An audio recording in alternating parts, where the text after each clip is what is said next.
Mwenyezi Mungu. Kwa hivyo wewe kijana, jichunge sana kuonja mabinti za watu. Wewe msichana, na wewe jichunge kuonja ni watu. Ni aibu kubwa msichana kuwa unaonja ni watu. Zuia mpaka upate mume atakayekupenda kwa sababu ya Mwenyezi Mungu Subhanahu wa Ta'ala.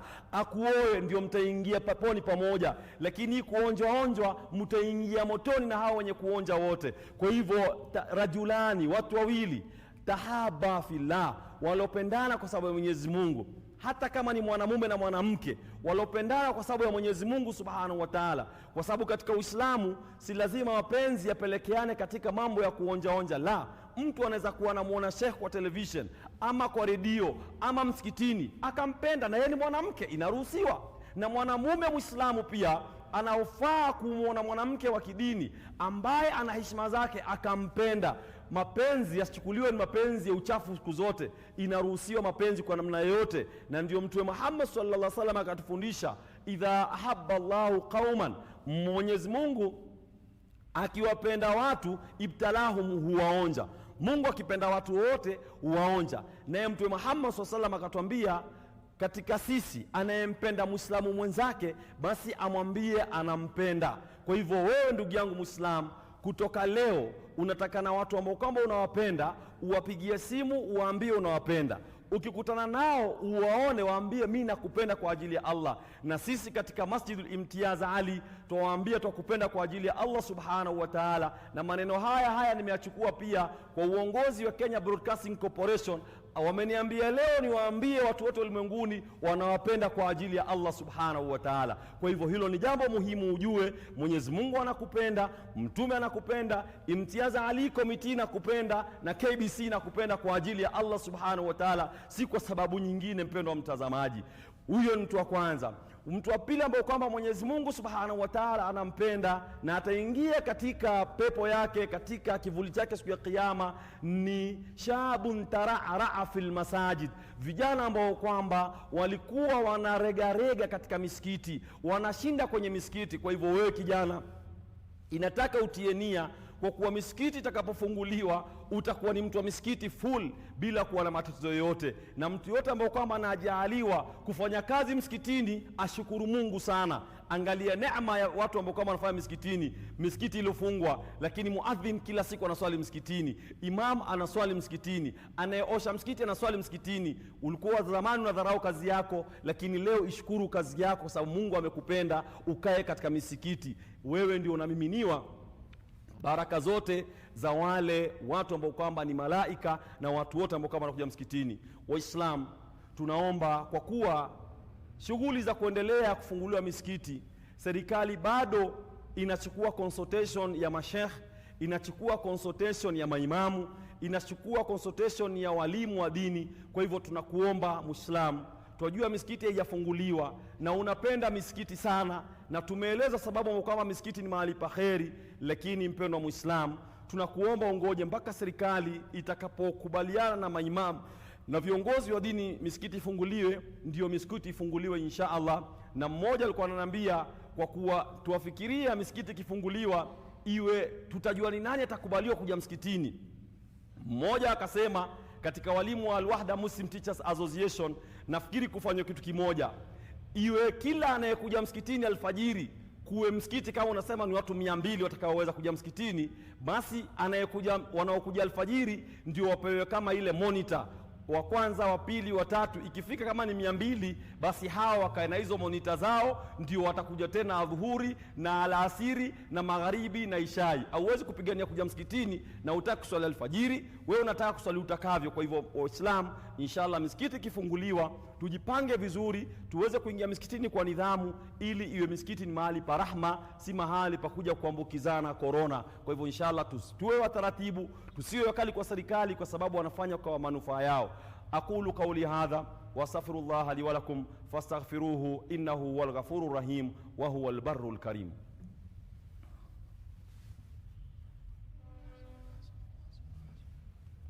الحمد لله نستعينه ونستهديه ونعوذ بالله من شرور أنفسنا وسيئات أعمالنا، من يهده الله فلا مضل له ومن يضلل فلا هادي له، وأشهد أن لا إله إلا الله وأشهد أن محمدا رسول الله. أما بعد، عباد الله، أوصي نفسي وأوصيكم بتقوى الله عز وجل فقد فاز المتقون. عباد الله, tumshukuru Mwenyezi Mungu Subhanahu wa Ta'ala, na kabla ya kumshukuru Mwenyezi Mungu baada ya kumshukuru Mwenyezi Mungu Subhanahu wa Ta'ala kwa neema ya uhai na neema ya afya, na yusia nafsi yangu na nakuhusia wewe kumcha Mwenyezi Mungu Subhanahu wa Ta'ala. Ibada Allah, Mwenyezi Mungu Subhanahu wa Ta'ala anawaambia Waislamu, khudhu zinatakum inda kulli masjid, chukueni mapambo yenu katika kila misikiti. Hii inaonyesha Mungu anapenda misikiti, ndio anapenda misikiti. Watu wakienda misikitini wavae nguo mzuri, uvae kanzu mzuri, uvae suti mzuri, kama mwanamke uvae buibui mzuri, uvae dress mzuri ukienda msikitini siku zote, kwa sababu ni neema kubwa kuweza kupata nafasi kwenda msikitini. Kwa hivyo misikiti ni mahali pa kheri. Saizi imefungwa kwa sababu ya corona, lakini insha Allah karibuni itafunguliwa. Tuweni wapole mpaka ifunguliwe. Waislamu, hataki kuzungumza mengi, ila tumomba Mwenyezi Mungu Subhanahu wa Ta'ala atubarikie katika kila kitu. Ibadallah, usikum bi amrin bada Allahu fi binafsi wa thanna bi malaikati muqaddas bi qudsi wa thalatha bina almu'minun, faqala Allah Subhanahu wa Ta'ala, inna Allaha malaikatahu yusalluna 'ala an-nabi ya ayyuhalladhina amanu sallu 'alayhi wa sallimu taslima. اللهم صل على سيدنا محمد وآل سيدنا محمد كما صليت على إبراهيم وآل إبراهيم، وبارك على سيدنا محمد وآل سيدنا محمد كما باركت على إبراهيم وآل إبراهيم في العالمين إنك حميد مجيد. وارض اللهم عن الخلفاء الأربعة سيدنا أبو بكر الصديق وسيدنا عمر الفاروق وسيدنا عثمان بن عفان وسيدنا علي بن أبي طالب. وارض اللهم عن شباب أهل الجنة في الجنة سيدنا الحسن والحسين وسيدنا الحسن والحسين وجميع صحابة رسول الله وأزواج رسول الله وذرية رسول الله والتابعين وتابعيهم بإحسان إلى يوم الدين. اللهم ربنا تقبل منا إنك أنت السميع العليم، وتب علينا يا مولانا إنك أنت التواب الرحيم. اللهم أعز الإسلام والمسلمين، اللهم أعز الإسلام والمسلمين، اللهم أعز الإسلام والمسلمين، اللهم اهلك من في هلاكه صلاح الإسلام والمسلمين يا رب العالمين. اللهم اغفر للمسلمين والمسلمات والمؤمنين والمؤمنات الأحياء منهم برحمتك يا أرحم الراحمين. Mwenyezi Mungu twakuomba wakati huu wa Ijumaa tubarikie katika nchi yetu, waongoze viongozi wetu. Mwenyezi Mungu waongoze kila yule ambao kwamba anapigania katika mambo ya corona, wahifadhi madaktari, wahifadhi maaskari, hifadhi kila mmoja ambao kwamba anapigania kuponya corona katika Kenya na ulimwengu mzima. Na Mwenyezi Mungu ya Rabbi ufanye mambo kuwa rahisi, fanya maisha kuwa rahisi ya Wakenya, na kila waliokuwa wagonjwa ya Rabbi corona waponye, na wale ambao kwamba hana corona Mwenyezi Mungu wahifadhi ya Rabbal Alamin, ili katika anayetizama TV leo na kila mmoja asipate corona, na yule ambao kwamba atapatikana pia kwa bahati mbaya basi aweze kupona haraka. Mwenyezi Mungu tubarikie, na tutakushukuru kwa neema zote. Tutakushukuru kwa neema ya oxygen, tutakushukuru kwa neema ya uhai, tutakushukuru kwa neema ya kuona, kuna watu hawaoni leo, tutakushukuru kwa neema ya kusikia, kuna watu wasikii. Tutakushukuru kwa neema zote ya Rabbi ya Rabbal Alamin. Allahumma ربنا آتنا في الدنيا حسنة وفي الآخرة حسنة وقنا عذاب النار. عباد الله، إن الله يأمر بالعدل والإحسان وإيتاء ذي القربى وينهى عن الفحشاء والمنكر والبغي يعظكم لعلكم تذكرون. فاذكروا الله العظيم يذكركم واشكروه على نعمه يزيدكم ولذكر الله أكبر والله يعلم ما تصنعون. وأقم الصلاة.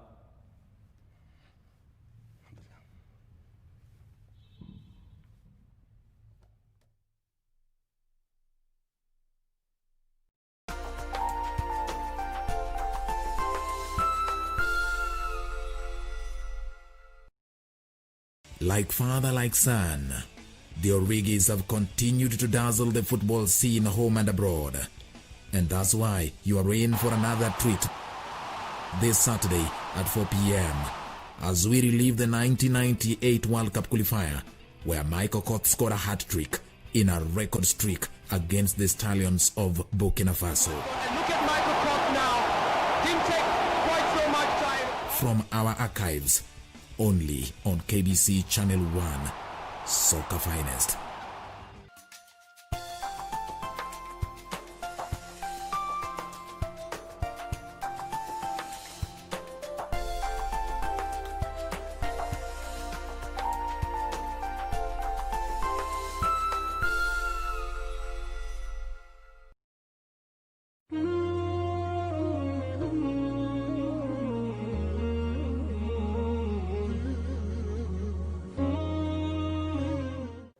Assalamu alaikum wa rahmatullah. Inna alhamdulillah alladhi ja'alana min ahli sunnah wassalatu wassalamu ala ashrafil anbiya'i wal mursalin Muhammad ibn Abdullah alladhi ursila ila thaqilain wa huma al-insa wal jinna wa man tabi'ahum bi ihsan ila yawmiddin, amma ba'd. Ayuha an-nas, usikum wa nafsi bi taqwallahi azza wa jalla, faqad faza lam takuna fawzan adhima, wa uhadhirukum wa nafsi bi ma'siyati llahi wa a'lam innahu man ya'si llaha faqad khasira khusranan mubina wa anna al-fawza lil muttaqin. Rabbi shrah li sadri wa yassir li amri wahlul 'uqdatan min lisani yafqahu. Ayuha al-kiram, أما موضوع محاضرتنا اليوم سوف أتكلم إن شاء الله عن أهمية الاستغفار والتوبة في ديننا الإسلام. Kwa Islam na watazamaji wote kiujumla, bila shaka baada ya kumshukuru Mwenyezi Mungu na kumswalia mtume, bila shaka tumshukuru Mwenyezi Mungu amekuwa ametukutanisha tena ili tu ni kuendelea na durusi zetu ambapo kwamba uangalie kuendelea nazo katika station ya KBC Channel 1. Yakulu ulama wanasema kuwa yankasimul istighfar ila kismain. Hakika istighfar inagawanyika katika sampuli mbili: istighfarul wajib wal istighfarul mustahaba. Kuna istighfar ambayo kwamba ni ya lazima na ile ambayo kwamba bila shaka yapendekezwa, bimaana mtu anaweza inapendekezwa inakuwa wakati wote. Al-istighfarul wajib yakunu baada dhambi mubashara. Ile istighfar ambayo kwamba ni ya lazima inakuwa baada ya mtu kishatenda dhambi, bila shaka unafaa kuwa ni kuleta hiyo istighfar. Wal istighfarul mustahaba yakunu fi ayi waqti, na ima hii ambayo kwamba inaitwa al-mustahaba inakuwa wakati wote. Walidhalika qala al-Hasan al-Basri rahimahullah, Hasan al-Basri Allah amrehemu asema ya kuwa katika maneno yake ya hikima asema ikthiru min al-istighfar fi buyutikum, kithirisheni sana kuleta istighfar katika manyumba zenu, wa ala mawaidikum, na sehemu mnapokutana, kisha wa fi turukatikum, na katika njia zenu, wa aswakikum, na katika masoko zenu, wa majalisikum, na sehemu ambapo kwamba mnakuwa wenye kukaa, wa aina makuntum, na popote mnapokuwa, fa innakum tadruna mata tanzilul maghfirah, hakika nyinyi hamjui maghfirah ya Mwenyezi Mungu bila shaka inakuwa ni kuteremka wakati gani. Kwa hivyo inafaa kukithirisha kuleta istighfar kila wakati. Walidhalika qala Allah ta'ala, Allah anasema wasari'u ila maghfiratin min rabbikum wa jannatin arduha samawati wal ardh, hakika harakisheni kwa kufuata msamambo kwamba atoka kwa Mola wenu, na janna ambapo kwamba upana wake ni sawa sawa na upana wa mbingu na ardhi. Wakala ta'ala, Allah asema katika aya nyingine ya kuwa walladhina idha fa'alu fahishatan aw dhalamu anfusahum, na wale wenye kufanya mabaya ama wakano wenye kudhulumu nafsi zao, dhakarullah, bila shaka wanakuwa wenye kumdhukuru Mwenyezi Mungu na kumkumbuka, wastaghfaru lidhunubihim, na wakano wenye kutaka msamaha kwa yale madhambi yao kwamba waliyoyafanya. Wa may yaghfiru dhunuba illa Allah, hakika ni yupi mwingine ambaye kwamba yaweza kusamehea madhambi isipokuwa Mwenyezi Mungu. Walam yusiru ala ma fa'alu wa hum ya'lamun, na bila shaka hawawi ni wenye kurejea kwa yale ambayo kwamba waliyafanya wakiwa ni wenye kujua. Qala ta'ala, Allah anasema Rabbana dhalamna anfusana wa illam taghfir lana wa tarhamna lanakunanna minal khasirin. Hakika sote tufahamu bila shaka baba yetu Adam na mama yetu Hawa, bila shaka walipokuwa wameambiwa na Mwenyezi Mungu asikurubie mti ule, bila shaka wakawa wenye kukurubia, hatimaye wakawa wenye kula matunda yake, lakini mwisho walijua wamekosea, kwa muomba Mwenyezi Mungu msamaha. Wakasema Rabbana dhalamna anfusana, Mola wetu sisi tumedhulumu nafsi zetu, wa illam taghfir lana, ikiwa hautoturehemu sisi, wataghfir lana, wa illam taghfir ikiwa utatusamehe, watarhamna, ukaturehemu, lanakunanna minal khasirin, bila shaka tutakuwa ni wenye kuwa miongoni mwa wenye kupata hasara. Bila shaka Mwenyezi Mungu akawa ni wenye kuwasamehea. Kwa Islam,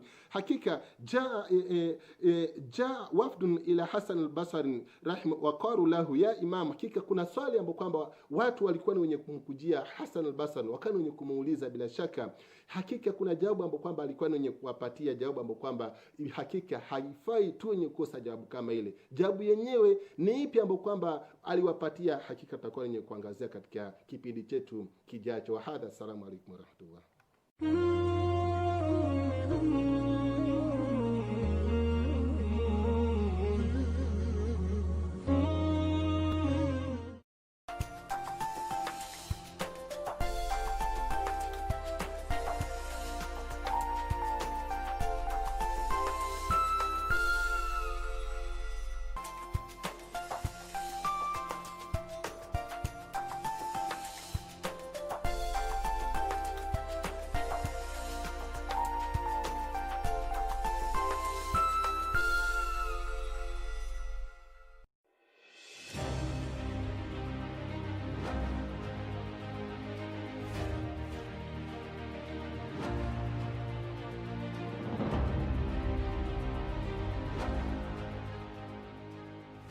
Mimi naitwa Prince Gilbert Otieno.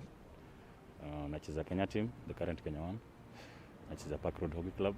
Yeah. Kwa serikali sasa hii tunaweza kusema shukran. You can say thank you, ndio umetukumbuka. Na bado wakizidi kutukumbuka, tutazidi kuwashukuru.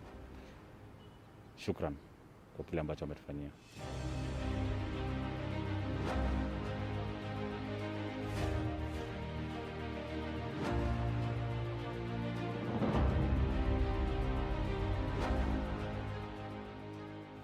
Next on. Si mpaka wewe ni mpenzi wangu. Mpaka Masudi ni mpenzi wangu. Mpaka babangu ni mpenzi wangu.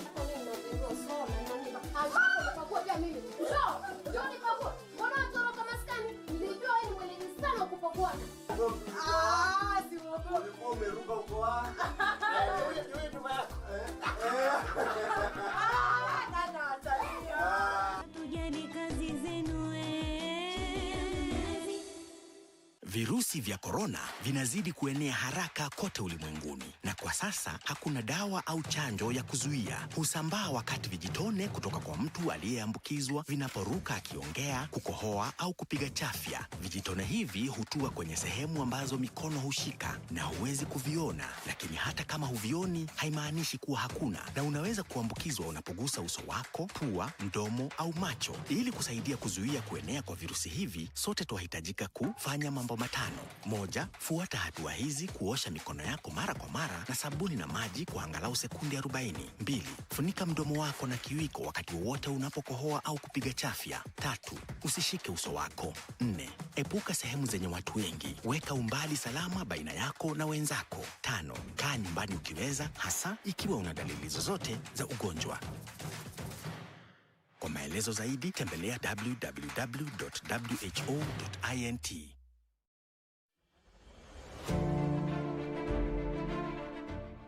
Yeyote aliye na kinga hafifu mwilini yuko katika hatari ya kuambukizwa COVID-19.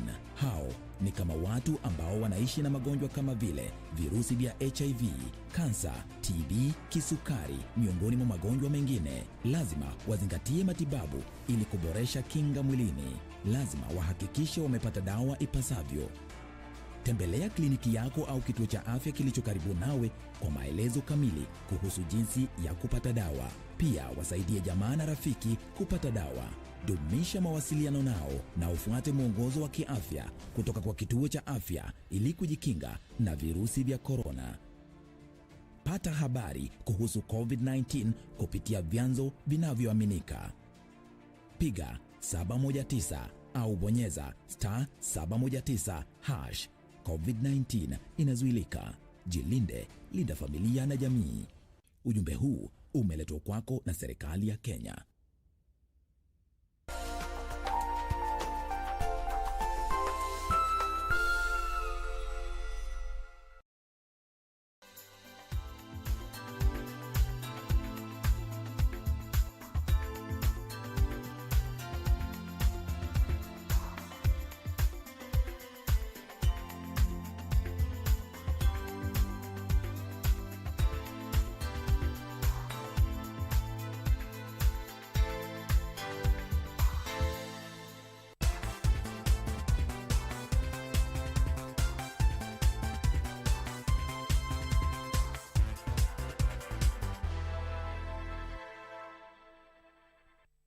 A wonderful afternoon to you. Thank you very much for joining us for this edition of Channel 1 Lunchtime News on this 12th day of June 2020. My name is Edward Kabasa.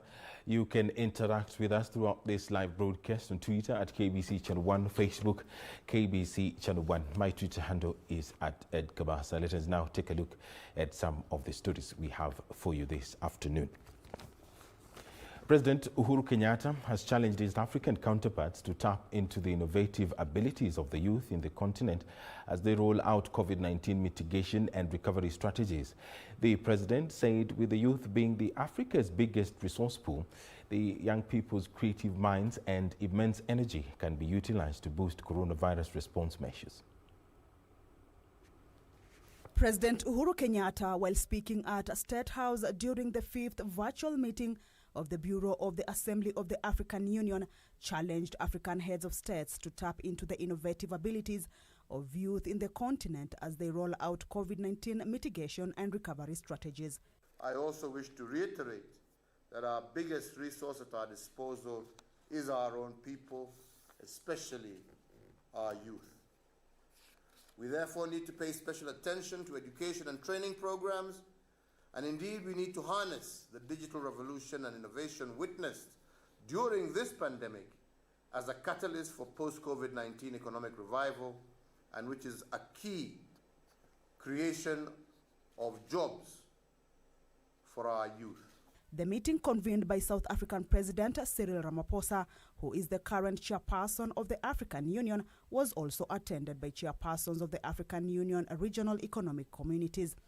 At the meeting held to assess the effectiveness of the joint continental strategy on COVID-19, as well as receive a progress report from the AU COVID-19 Special Envoys, President Kenyatta noted that cooperation among African countries has helped slow down the spread of the coronavirus on the continent. I'm happy to note that the quick action by the chair, coupled with the solidarity and concerted efforts demonstrated by AU member states, AU RECs, our regional mechanisms, African business leaders, and the private sector, have so far not only helped us slow down to a degree the spread of the virus and avert a full-blown catastrophe, which we continue to want to work together to ensure doesn't happen, but also in helping us mobilize resources. The AU COVID-19 Special Envoys say the African continent had managed to consolidate a COVID-19 response kitty of $60 million on its own. The envoy said the amounts were inadequate and assured the heads of states that through innovation, flexibility and equity in access to the global COVID-19 response resources, the continent has the potential to raise much more. While lauding the envoys for their success, especially in mobilizing resources, President Kenyatta called for the urgent deployment of the support to assist in cushioning the most vulnerable. So today I just want to once again encourage us to continue using this kind of platform to elevate our position in the global arena in articulating critical issues in relation to the transcending the COVID-19 pandemic, particularly on addressing the deliberating debt burden and its effects on social economic well-being of our nation. East African Community Chairperson Rwandan President Paul Kagame assured that the EAC leadership will continue to work together to ensure seamless cross-border movement of cargo, while at the same time protecting populations from COVID-19 infections. Let us take a look at some political news now, where the Director of Public Prosecution has dropped charges against former Kakamega Senator Boni Khalwale hours before arraigning him in court for violating COVID-19 measures. Khalwale had been accused of engaging in a prohibited gathering and incitement contrary to public health guidelines on the pandemic. The former lawmaker was due to appear in court on Friday.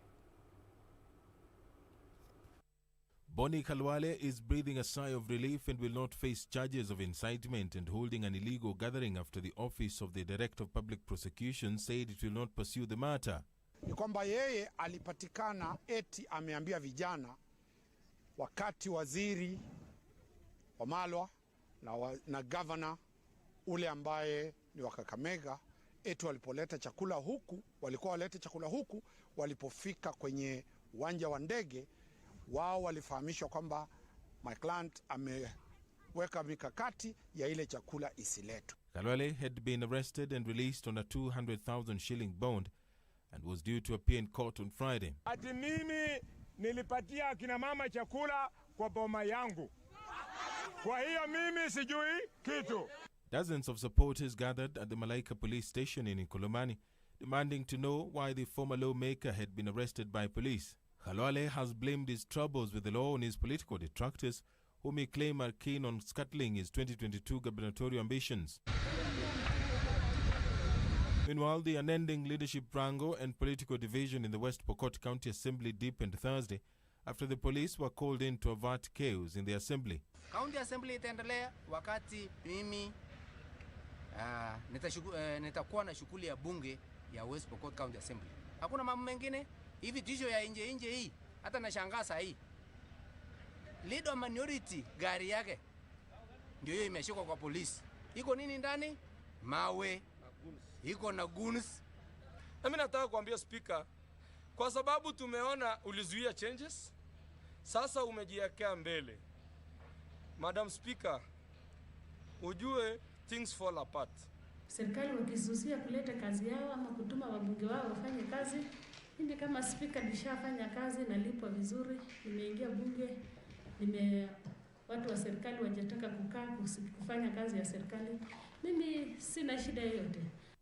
Speaker Catherine Mokenyang was forced to adjourn business after majority of the MCAs decided to stay away from the chamber in protest.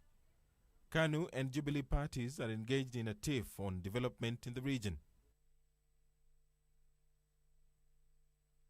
It was race against time as 29 experts seconded by the national government intensified sample taking from truck drivers in Busia and Malaba border points to reduce to bare minimum trucks snarl up along the busy northern corridors. The experts were seconded to avert the near catastrophe as trucks pile up in Malaba stretched to over 50 kilometers and over 10 kilometers in Busia. At the same time, contact testing for over 40 truck drivers who tested positive and are still at large is ongoing. Busia County Commissioner Joseph Kanyiri said over 6,000 truck drivers had been tested since the start of the exercise, with daily average of 600 samples taken to the lab.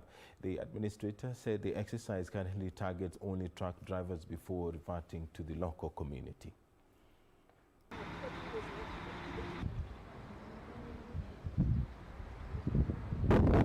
Nataka kupimwa COVID kama wana hizo virusi waende Busia County and Referral Hospital.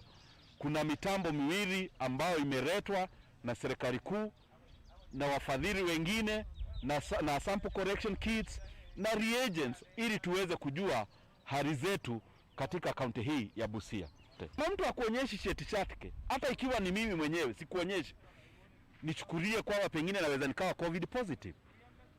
Sawia na wale wametestiwa na kupatikana, mpaka tupime tujue hali zetu.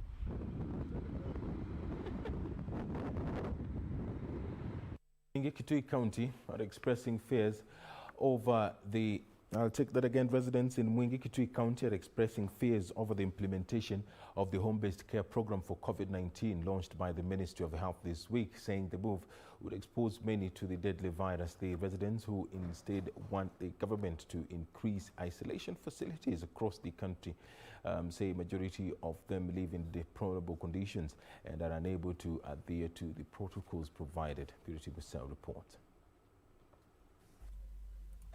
Suitable space for COVID-19 patients in homes is one of the requirements by the Ministry of Health for the eligibility of the home-based care program. Residents in Mwingi-Kitui County say this is not practical for most of them. Kwa kusema kweli siungi serikali mkono kwa hilo jambo, sababu kitu kimoja, si haiwezekani yani mgonjwa angojeke na akuje kuwekwa nyumbani. Hiyo ni kitu kimoja mimi kama mwananchi wa hapa Mwingi maji nimekataana nayo. They say their livelihoods cannot allow them to meet this necessary requirement by the government, and nursing COVID-19 patients at home will expose them to the deadly virus. 54-year-old Rhoda Ngina lives in a single room with her 8 children, and she says if one of them is infected, home-based care will be impossible. Kwa chumbani hapo ndani sio ni kumaliza wale wengine na kumaliza watoto. Hasina na baada naweza kumpeleka. Kwa hivyo mnaweza kunionesha njia nitaweza kumpitia nimpeleke chumbani ya serikali kwa hospitali njue ni wapi atatibiwa. Kuliko kumweka ndani kwa nyumba na ajui mali atatibiwa ni wapi. Na akilala hapo kama si tuko tutatumbukishwa sisi wote. Hata mhitaji atatumbukishwa. On Wednesday, the Ministry of Health rolled out home-based care protocols for COVID-19 patients due to increasing number of cases that may not be all isolated in public health facilities. Families must demonstrate they can dedicate a well-ventilated room for a patient. Only a limited number of caregivers are eligible for the program. Eligibility for the home-based isolation and care for patients also includes laboratory-confirmed COVID-19, asymptomatic patients or patients with mild symptoms of COVID-19, absence of comorbidities, as well as access to a suitable space for the program. The decision to care for patients at home will also require careful clinical judgment by a doctor. Purity Museo, Channel 1 News. You are watching Channel 1 Lunchtime News on this 12th day of June 2020. We are taking a very short break, but don't go anywhere. Channel 1 Lunchtime News continues shortly.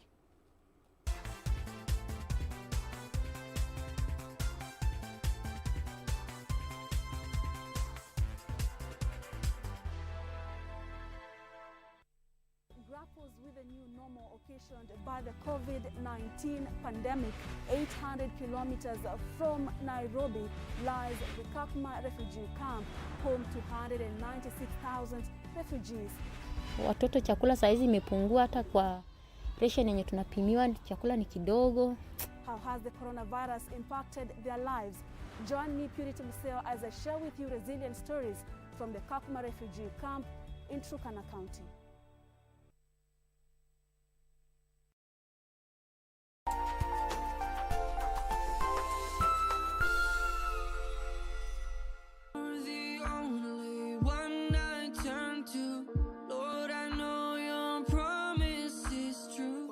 Sallallahu alayhi wa alihi wasallam alituamrisha tuwe tutafunga siku 3 katika kila mwezi.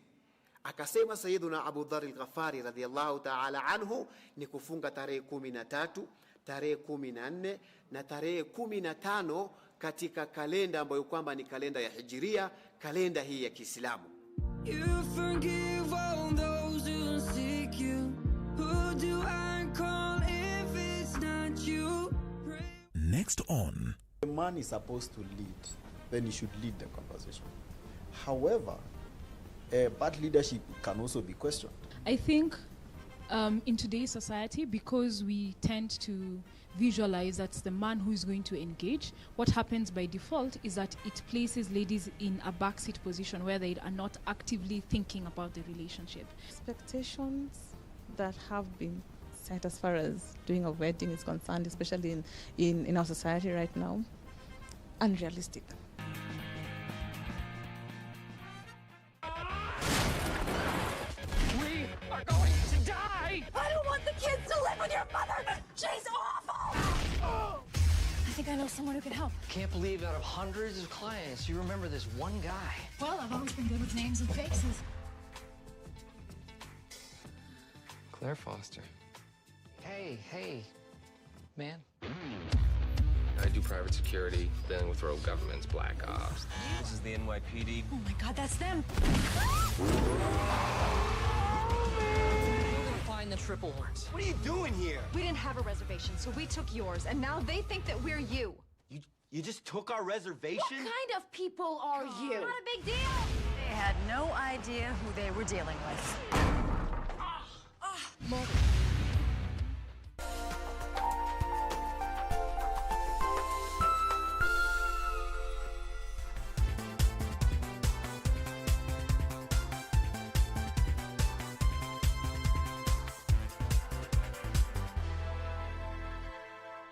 Thank you very much for keeping us company. The Directorate of Criminal Investigations is probing 3 police officers from Olenguroni Police Station in Nakuru County accused of assaulting a robbery suspect. Elsewhere, a group of administration police officers escaped death narrowly in Naivasha after members of the public set their camp on fire to protest alleged harassment during the ongoing curfew. Timothy Kipnusu has that for us. The Directorate of Criminal Investigation is probing 3 police officers from Olenguroni Police Station over the assault of a 20-year-old woman who they accused of robbery. Speaking after visiting the victim at the Nakuru Level 5 Teaching and Referral Hostel, Rift Valley Regional Commissioner George Natembea condemned the incident, which has sparked nationwide outrage. Kind of behaviors, I think they're despicable, and we condemn them in the strongest terms possible. As of today, the people who participated in that burglary, three suspects have already been taken to court. She is one of them. A clip showing the victim tied with a rope to a motorcycle and being dragged by a yet-to-be-identified person on pathway in full glare of the public went viral on social media. The Independent Police Oversight Authority, IPOA, says it is investigating the incident. Still in Nakuru, Mirera Administration Police Camp in Naivasha was set on fire as members of the public protested alleged harassment during the ongoing curfew. Iko moto ilitokea katika patrol base ya Mirera na ikaweza kuchoma nyumba ya askari, rumu karibu 3 zikachomeka kila kitu. Kiini ya hiyo moto haijajulikana, lakini uchunguzi vile tunaenda hewani saa hii inaendelea. According to an elder, Rimui Mungai, the rift between the law enforcers and residents has raised tension in the area, particularly during the current curfew period. Kumekuwa na mzozo na hii watu ya hapa juu ya mambo ya kukamatwa, juu ya hii kitu hii tumeweka na hii mambo ya pikipiki. Timothy Kipnusu for Channel 1 News. Eastern Regional Commissioner Isaiah Nakuru is warning politicians and leaders against fanning violence following the killings of 9 people in an interclan rivalry along the Wajir and Marsabit border. The administrator at the same time ordered those who are still holding illegal firearms to surrender before it's too late. A day after leaders from Wajir and Marsabit counties condemned the killings of 9 people following interclan rivalry along the border, Eastern Regional Commissioner Isaiah Nakuru sent a warning to politicians who are capable of inciting people for their supremacy battle. Uwe ni nani tutakukujia ili uweze kutueleza ni nini utafaidikia ukiona watu wanamwaga damu. Na kama ni mambo ile tunaitwa power struggle ama political supremacy, hiyo hatutaki ikuje ianze kuingilia na kusambaratisha mipango ya serikali na mambo kuishi kwa amani. Nakuru also asked locals who have not surrendered the legal firearms to hand over to the government. Tumewapatia muda wa kutosha wasirejeshe hizi bunduki kwa hiari yao, lakini tunaona ni kidogo hawajaitikia ule wito wetu wa kurejesha bunduki. He reiterated that the security team will ensure peace is resumed in the area to ensure the local residents live in peace and conduct their daily chores normally. Leaders drawn from the 2 counties while addressing the media Thursday urged security agencies to act tough on anybody who will be found to have played a part in the killings. Wale wanataka hizi jamii mbili wapigane ama kaunti hizi mbili wapigane, hapana, hamtafaulu, kwa sababu tutawasema ni fulani, tutasema usiku na mchana ili serikali ya Kenya na dunia zima ijue ni wewe na hiyo shida ni wewe peke yako.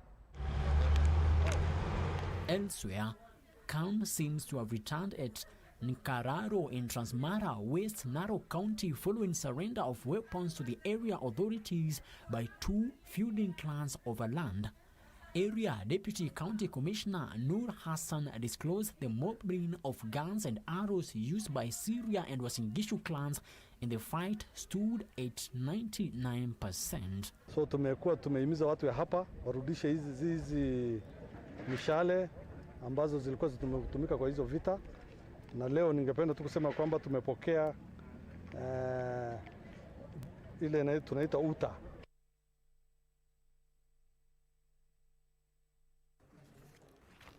Let us take a look at other matters. At least 30 irrigation farm groups in Garissa County are set to benefit from a 6 million shilling annual grant from the Agricultural Sector Development Support Program. The funding targets to help farmers recover from the huge losses occasioned by devastating floods and locust invasion and the coronavirus pandemic. The ravaging floods that have wreaked havoc in many parts across the country have left farmers counting great losses. Farmers in northeastern who most depend on irrigation too were adversely affected when Tana River broke its banks, and then came the coronavirus pandemic. To help the farmers get back on their feet, Agricultural Sector Development Support Program has come to assist those who were unfortunate. This is intended to cushion the farmers, and through the program we want to get 3 value chain actors under the groups of camel milk, tomato and beef. The coordinator of the program in Garissa, Ahmed Hassan, says at least 30 irrigation farm groups in Garissa County will receive 200,000 shillings to 250,000 Kenya shillings yearly from a 6 million shillings annual grant. Our target is to make sure that this funds is available to the farmers towards the end of August. It has to go through a process, through the proposal writing, through vetting, and lastly it comes to the county steering committee members of the program. Garissa County CEC for Agriculture and Livestock, Mohamed Shale, however, noted that farmers require more support from their players in the sector to boost their productivity. Unfortunately, we must say that this is cyclic, and there is a problem that while we anticipate that's going to happen, the agencies that are in charge of these water entities have not been able to do enough to ensure that they cushion farmers from this kind of loss. At best, we've only been able to give warnings, and warnings are not enough to help mitigate the negative impact that happens every year. The program will end in 2022. Meanwhile, the flower sector in the country is facing tough times. According to Paula Koros, the production manager at Molo River Roses, most workers in the sector have been laid off due to lack of market for the product. We had to stop most of them because most of them were on term contract. And most of the family workers who are here, they have big families which depend on them.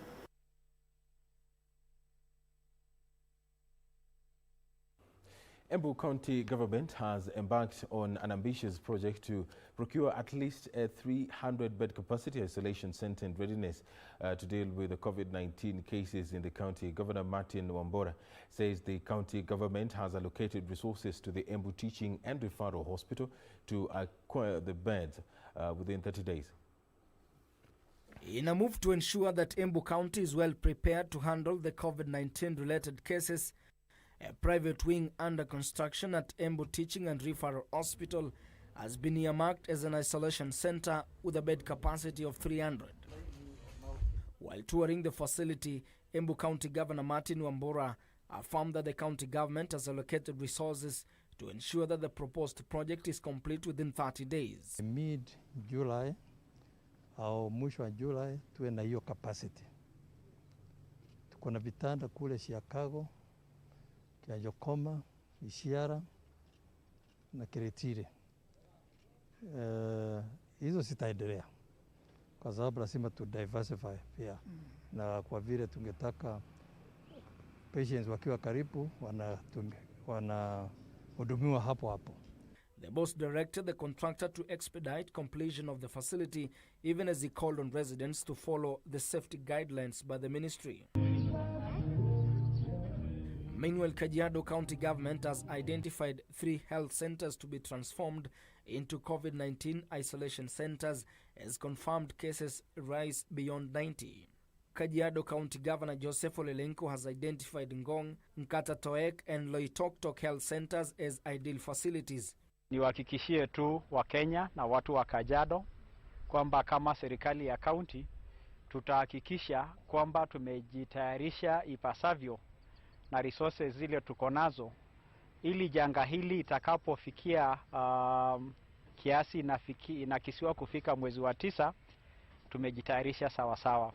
The county currently has 5 isolation centers with 65 beds and no single ICU machine. Ben Chumba reporting for Channel 1 News. India has reported a total of 297,535 coronavirus infections, surpassing the United Kingdom to become the 4th worst affected country in the world, behind only the United States, Brazil and Russia. Overall, there have been more than 7.3 million infections globally and more than 416,000 deaths. India has reported a total of 297,535 coronavirus infections. The number of infections increased by 10,956 on Friday from the previous day.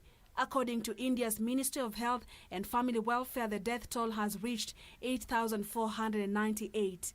Meanwhile, Beijing reported its first instance of a local transmission in weeks a 52-year-old man who said he had not left the Chinese capital for more than 2 weeks and had not been in contact with anyone from outside the city. In Brazil, activists angry at the government's response to COVID-19 have created 100 graves on Rio's Copacabana beach to remember the more than 40,000 people who have died. The president's opposition to lockdowns and his downplaying of the virus has deeply divided the nation. Brazil has the world's second highest number of cases and the third highest number of deaths in the world. On Thursday, deaths passed 40,000 and cases rose to above 800,000, according to the Ministry of Health.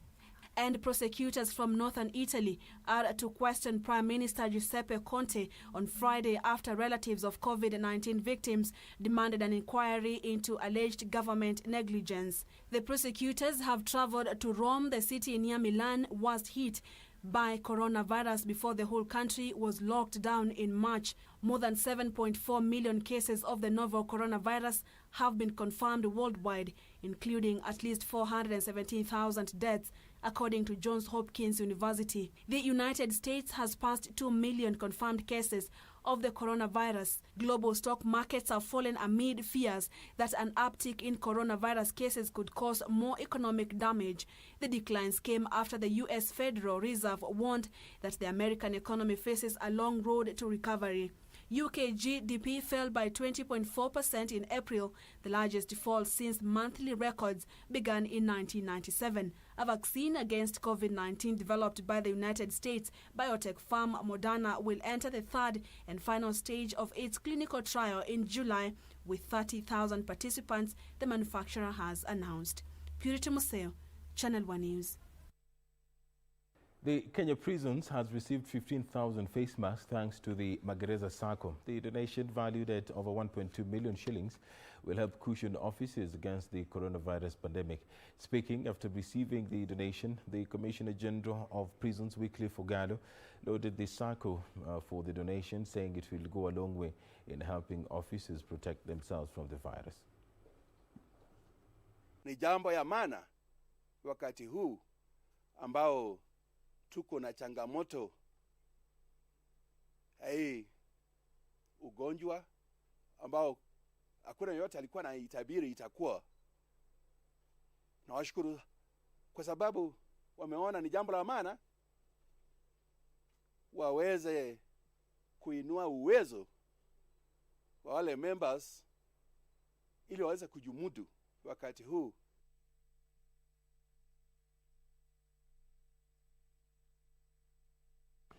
The Task Force on Curriculum Reforms has compiled a database of all education institutions in the country, from early childhood centers to universities.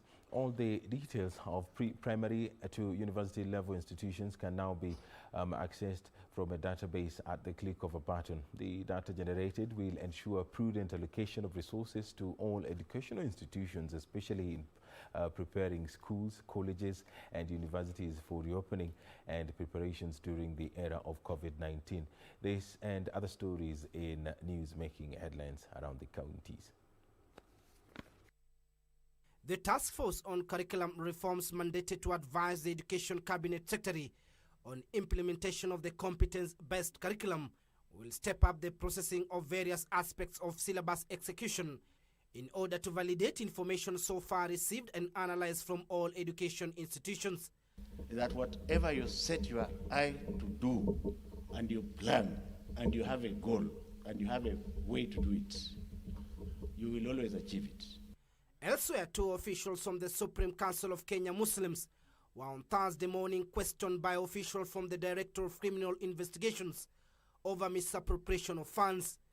8 more members of the council are expected to appear before the DCI for grilling in connection with the disappearance of 50 million shillings contributed by Hajj pilgrims. And Kenyan fishermen along Cobro Beach in Migori County have decried what they term as harassment by Ugandan authorities. They say more than 2 tons of their fish harvest was impounded by Uganda security forces, leaving them counting losses. We are calling upon government from the Kenyan side that we need now to sit again and work on this, because this is not about now bad fishing, this is about now corruption. Meanwhile, the European Union has committed an additional 600 million shillings to the country's social safety net program that will go towards feeding households in Nairobi's informal settlements. And increases purchasing power. Individuals are able to go to shops, kiosks, and buy household items like food and utilities for the household.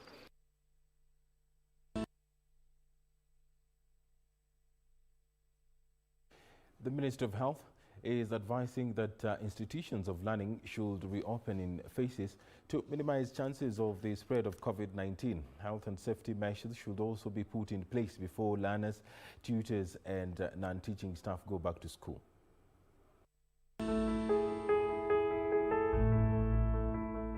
On the part of teachers, we recommend that teachers should also take charge of their own health. And what the first step is, they should do self-screening of COVID-19 symptoms even before they get to school. And the recommendation is that if a teacher is feeling unwell or any other worker in the school is feeling unwell, they should not report to school. They should make a call and inform the school that they are not feeling well. And the other recommendation is that once you make a call that you're not feeling well, you should not stay at home. You should go to a health facility and get checked or even tested for COVID-19. The other one is when teachers come to school, they should ensure that they are also putting measures of COVID-19 prevention and control, including social distancing where they are teaching, wearing a mask, because if they teach without a mask, they are likely to, the droplets from their breath or from their mouth are likely to reach the pupils. And they should also ensure that as they teach, they are also keeping a distance between the pupils and themselves at all times, so that they do not become a source of the infection to the pupils, or the pupils become a source of infection to the teachers. So the recommendation is that the social distancing should be kept at all times in the school by the teachers, including social distancing even for teachers in their own staff rooms and other facilities which are shared.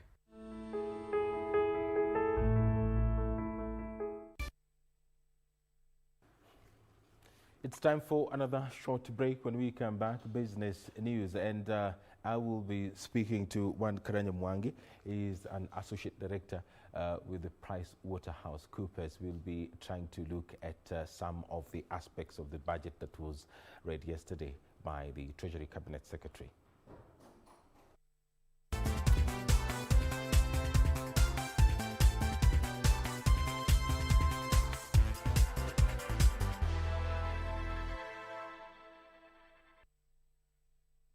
The country grapples with a new normal occasioned by the COVID-19 pandemic. 800 kilometers from Nairobi lies the Kakuma refugee camp, home to 196,000 refugees. Watoto chakula saizi imepungua, hata kwa ration yenye tunapimiwa chakula ni kidogo.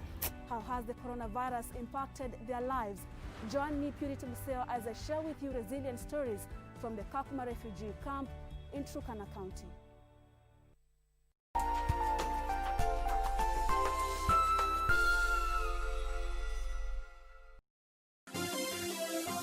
Vera Beauty College. Vera Beauty and Fashion College, with branches in Nairobi, Eldoret, Thika and Meru. Did you know that we are a TVET approved institution? We offer courses in fashion design, interior design in soft furnishing, event decoration, flower arrangement, event planning, hairdressing, barbering and dreadlocks, beauty therapy, makeup, nail technology, spa massages, teaching skills, TOT, solo business management, and many more. Register now and visit our website on www.verabeautycollege.com. You can also call on 0725 923 550 Nairobi branch, 0728 087 689 Eldoret branch, 0722 22 7428 Thika branch, 0725 000 706 Meru branch. Vera Beauty and Fashion College, a TVET approved institution. Never help us realize This weekend on KBC Channel 1. I'm a pastor's wife. Pastors don't go to rehab. I'm a mom. There's no way this could be happening to me. I was completely just falling apart and unraveling. I had sort of a midlife crisis. I thought I was just drinking for stress relief or to celebrate or just to have a glass of wine with dinner. But slowly but surely, my dependence was growing, and I was numbing all of the pain and undealt with issues from my past. For a minute, I started competing by their standards and saying, yeah, I need to get this many awards and have this many followers and fans in order to feel good about myself. I know God got a plan for me, but I don't know what it is. Hopefully they have a beautiful wife and a couple kids. So many things trying to hold me back in this world. Plus life's so much harder when you black in this world. I'm just trying to put my family in a much better position. This weekend on KBC Channel 1. You take my baby, eh? Yeah. You take my baby and ram it onto another car, and then you try to escape.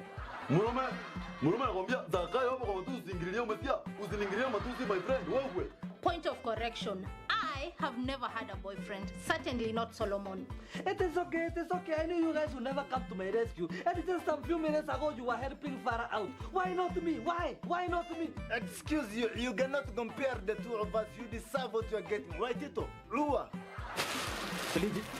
Take it. Stupid clothes that you've been bugging me with, stealing my peace. Classmates, every Saturday on KBC.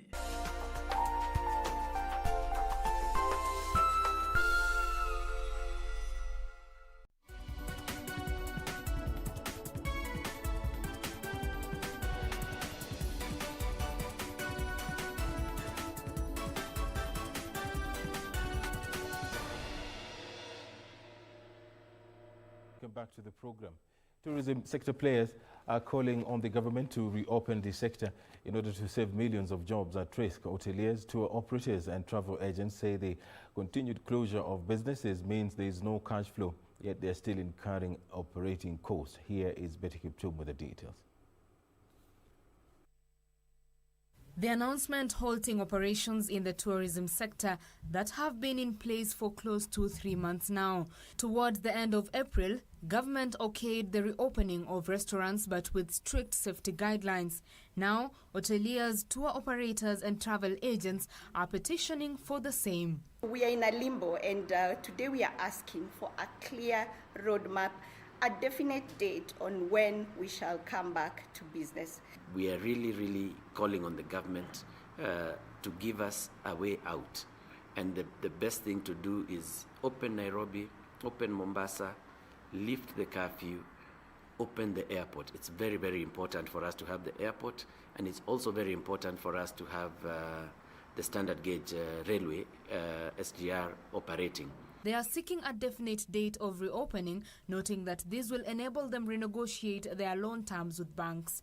They note that the current situation is worsened by pending bills they claim amounts to 1 billion shillings that the government owes them, as well as lack of clarity on how the stimulus package will be disbursed to businesses. The government is talking about stimulus, but the regulations and the way to have this get to the business are not really clear. And as a result, businesses are going to reopen with no working capital. They say the minimum business tax introduced by the government will worsen the recovery efforts of the industry. Tourism sector players such as hoteliers, tour operators and travel agents are saying that the government needs to give them a definite date for reopening and that the restriction measures are supposed to be lifted for their businesses to make sense. They say that other sectors are operating despite flouting containment measures and that they are ready to reopen and that their clients and employees will be safe. Betty Kiptum, Channel 1 Business. Thank you very much, Betty Kiptum, for that report. Let us now talk about the post-budget analysis. This is, of course, still breaking. The Cabinet Secretary Treasury did read the budget yesterday before the National Assembly. Of course, an ambitious budget it was. Joining me right now is Mwangi Karanja. He's an Associate Director with the PricewaterhouseCoopers. Welcome to the program. What was your main highlight on the budget that was read yesterday by the Cabinet Secretary. Thank you very much, Edward, for hosting me in this interview. What I would say is that it's a budget that is really coming in the backdrop of very difficult times.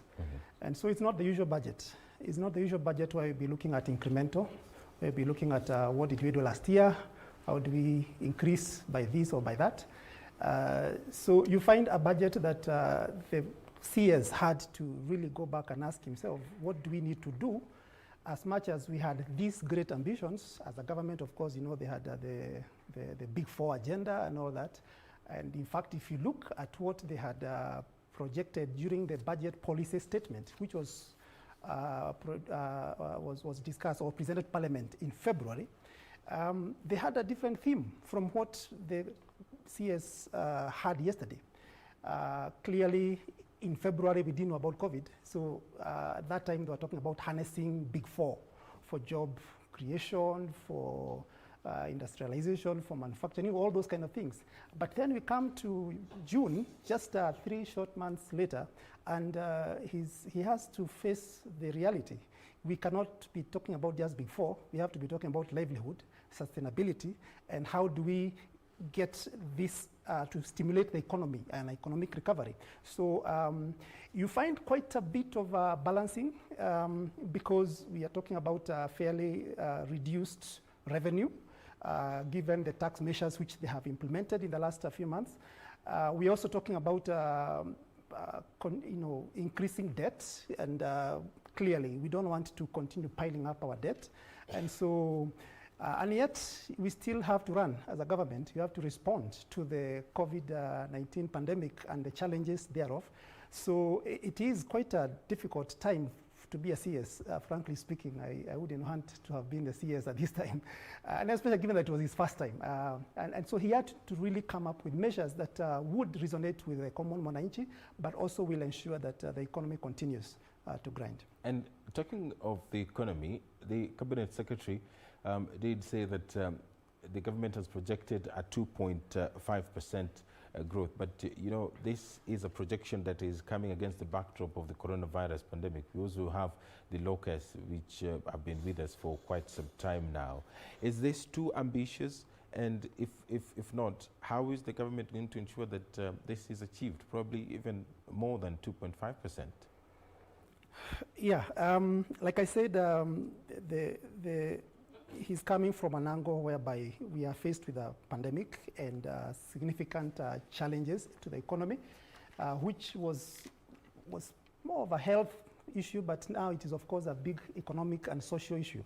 And so you remember that in February, when he presented the budget policy statement, he had projected 6.3% GDP growth. I think he has had to go back and look at realities, and I imagine that even when he's projecting 2.5%, it's really based on probably a best case scenario whereby the pandemic goes within the next 2 months, 3 months, economy starts reopening within the next month, 2 months, 3 months. But if it was going to prolong, then I think the 2.5% will be difficult to even to realize. So when we look at the speech yesterday, we find that he's trying to come up with measures that will cushion the vulnerable Kenyans. He's trying to come up with short-term job creation, but not the kind that would spur economic growth to the 3, 5, 6% that we had anticipated. Of course, you have mentioned about locusts. It's not something we can ignore. There has been floods. There have been so many other issues. But I think the biggest issue is COVID. Because with locusts, we still were able to move from one point to another. We were able to do business. But of course, some people in some locations were affected.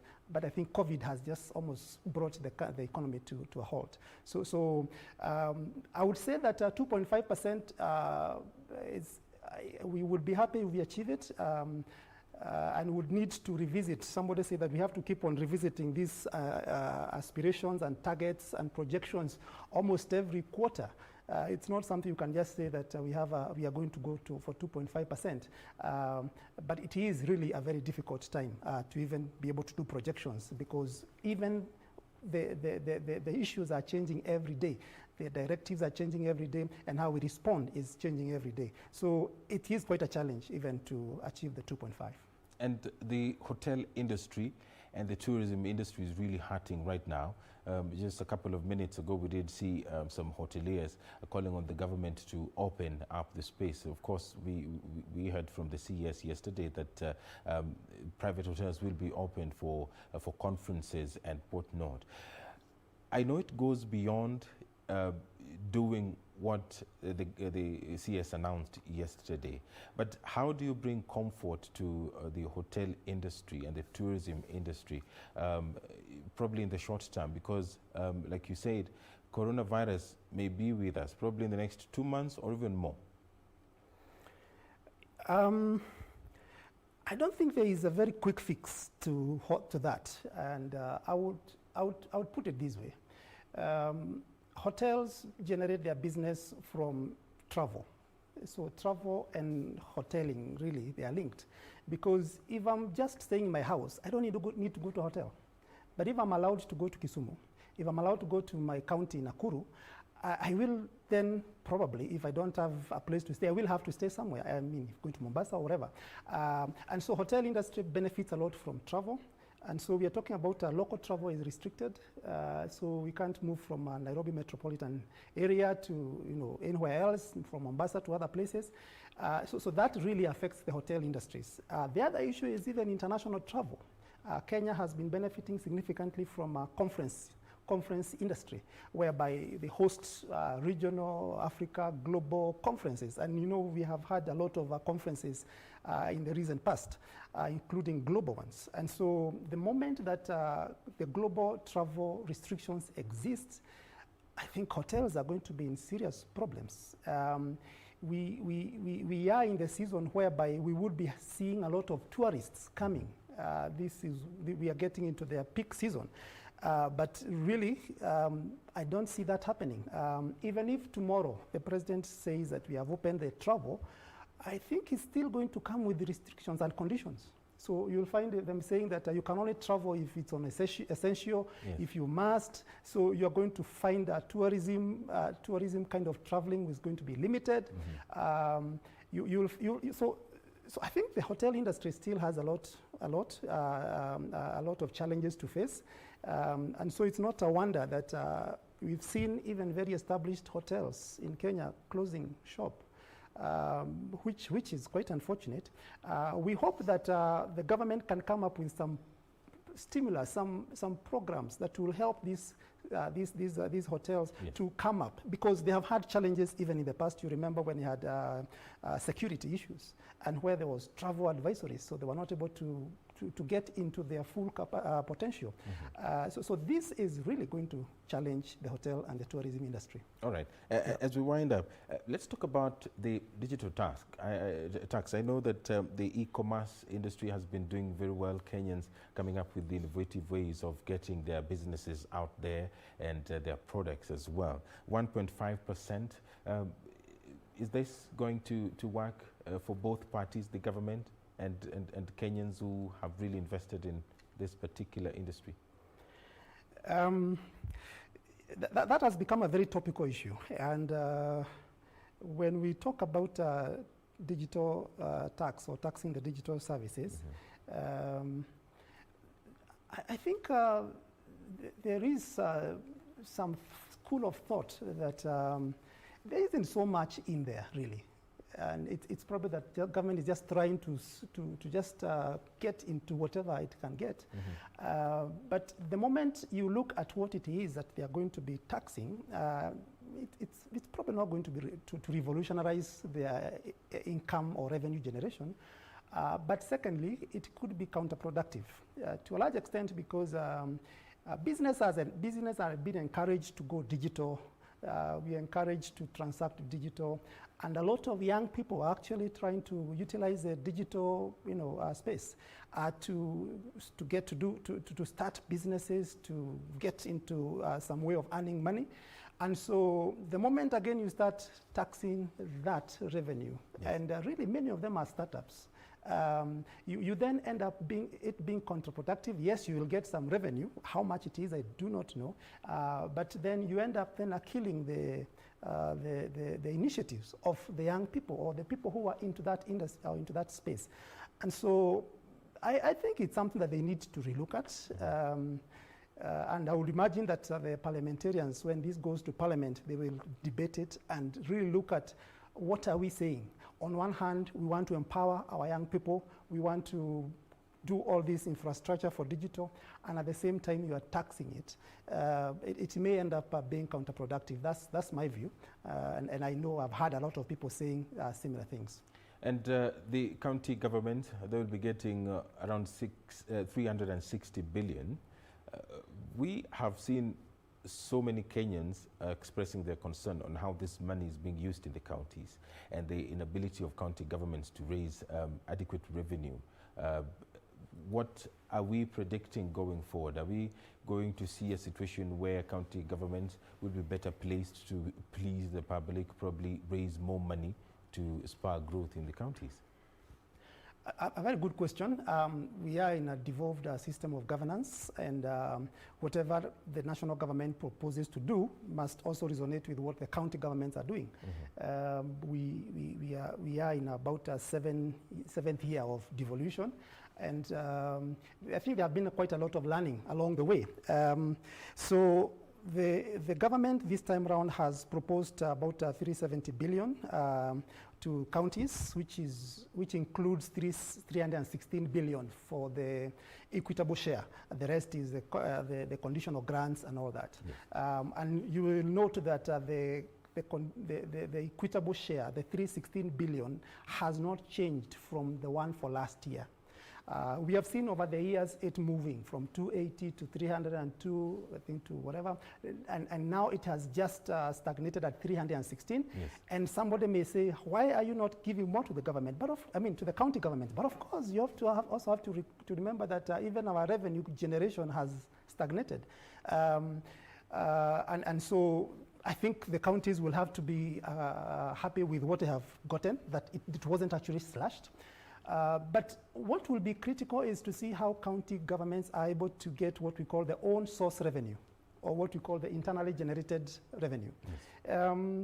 And a study was done, commissioned by World Bank, I think in 2018 or 2016, and they were looking at the potential of the county governments to generate their own revenue. Mm-hmm. And they say that we have a potential of between 125 billion for all the counties, 47 of them, to about 173 billion. So that is a spectrum within which we should be playing in terms of the county government's own source revenue generation. Right. But what are we getting? When you look at a year ago, I mean, the year 18-19, we only got about 40 billion out of a projected 55 billion. Even our projection is still very, very conservative. But even then, we don't get it. The question is it that the revenue is not there, or is it that it is leaking?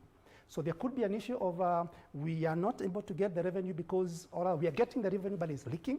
It could also be that we have the revenue, or rather we are not able to, we don't have efficient system of collecting revenue. And granted that usually when you have a devolved system of governance, yes, the government, between the national government and the county governments, the national government will take the most lucrative and easy to collect revenues, and they leave the rest to the county governments. That could be a challenge, and so we hope that we can see the counties taking a bit of decisions around how do they increase their own source revenue, so that at least they can contribute towards the Big Four and even to the economic recovery.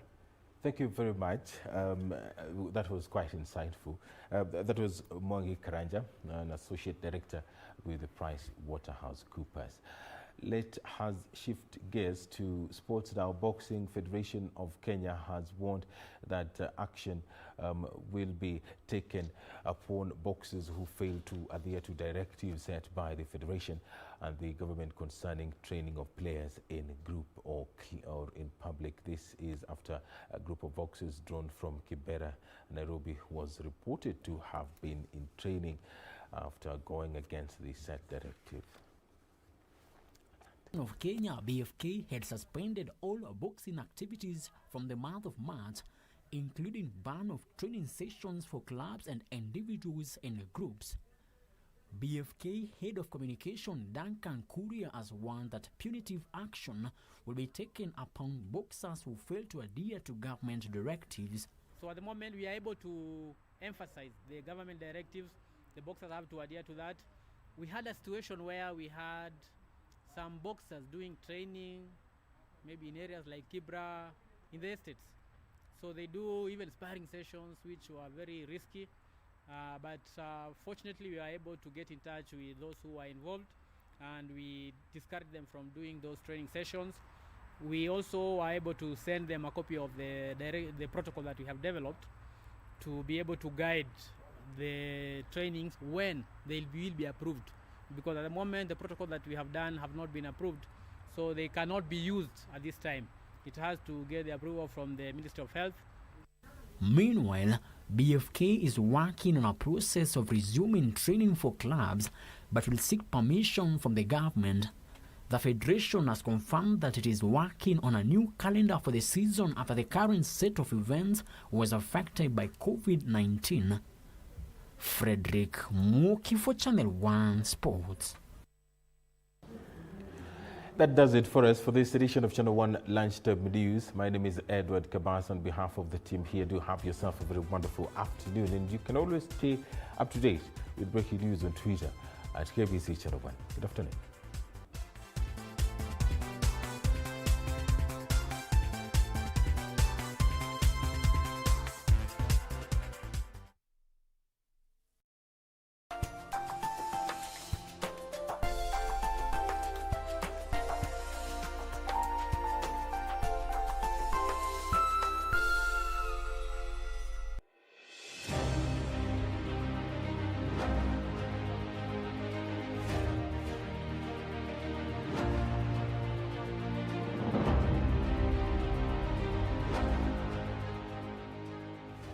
Kwa majina mimi naitwa Nicholas Mongai, mimi ni wa wheelchair basketball national team.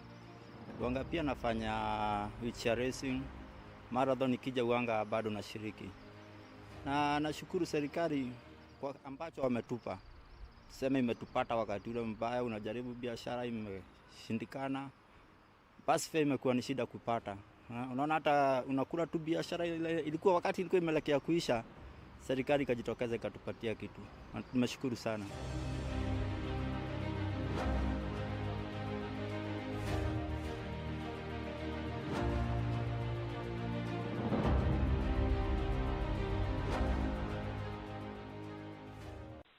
Hello, this is Dr. Patel. Why aren't you not picking up my call? Koja kwanza, wewe mimi na kama napigia wewe simu, wewe pana chukua simu. Wewe nataka advance salary, wewe nakuja ofisi, mimi napatia wewe advance 50,000. Kupata advance, bonyeza *811*817#. Anakula mugoka na bana kingia kazi.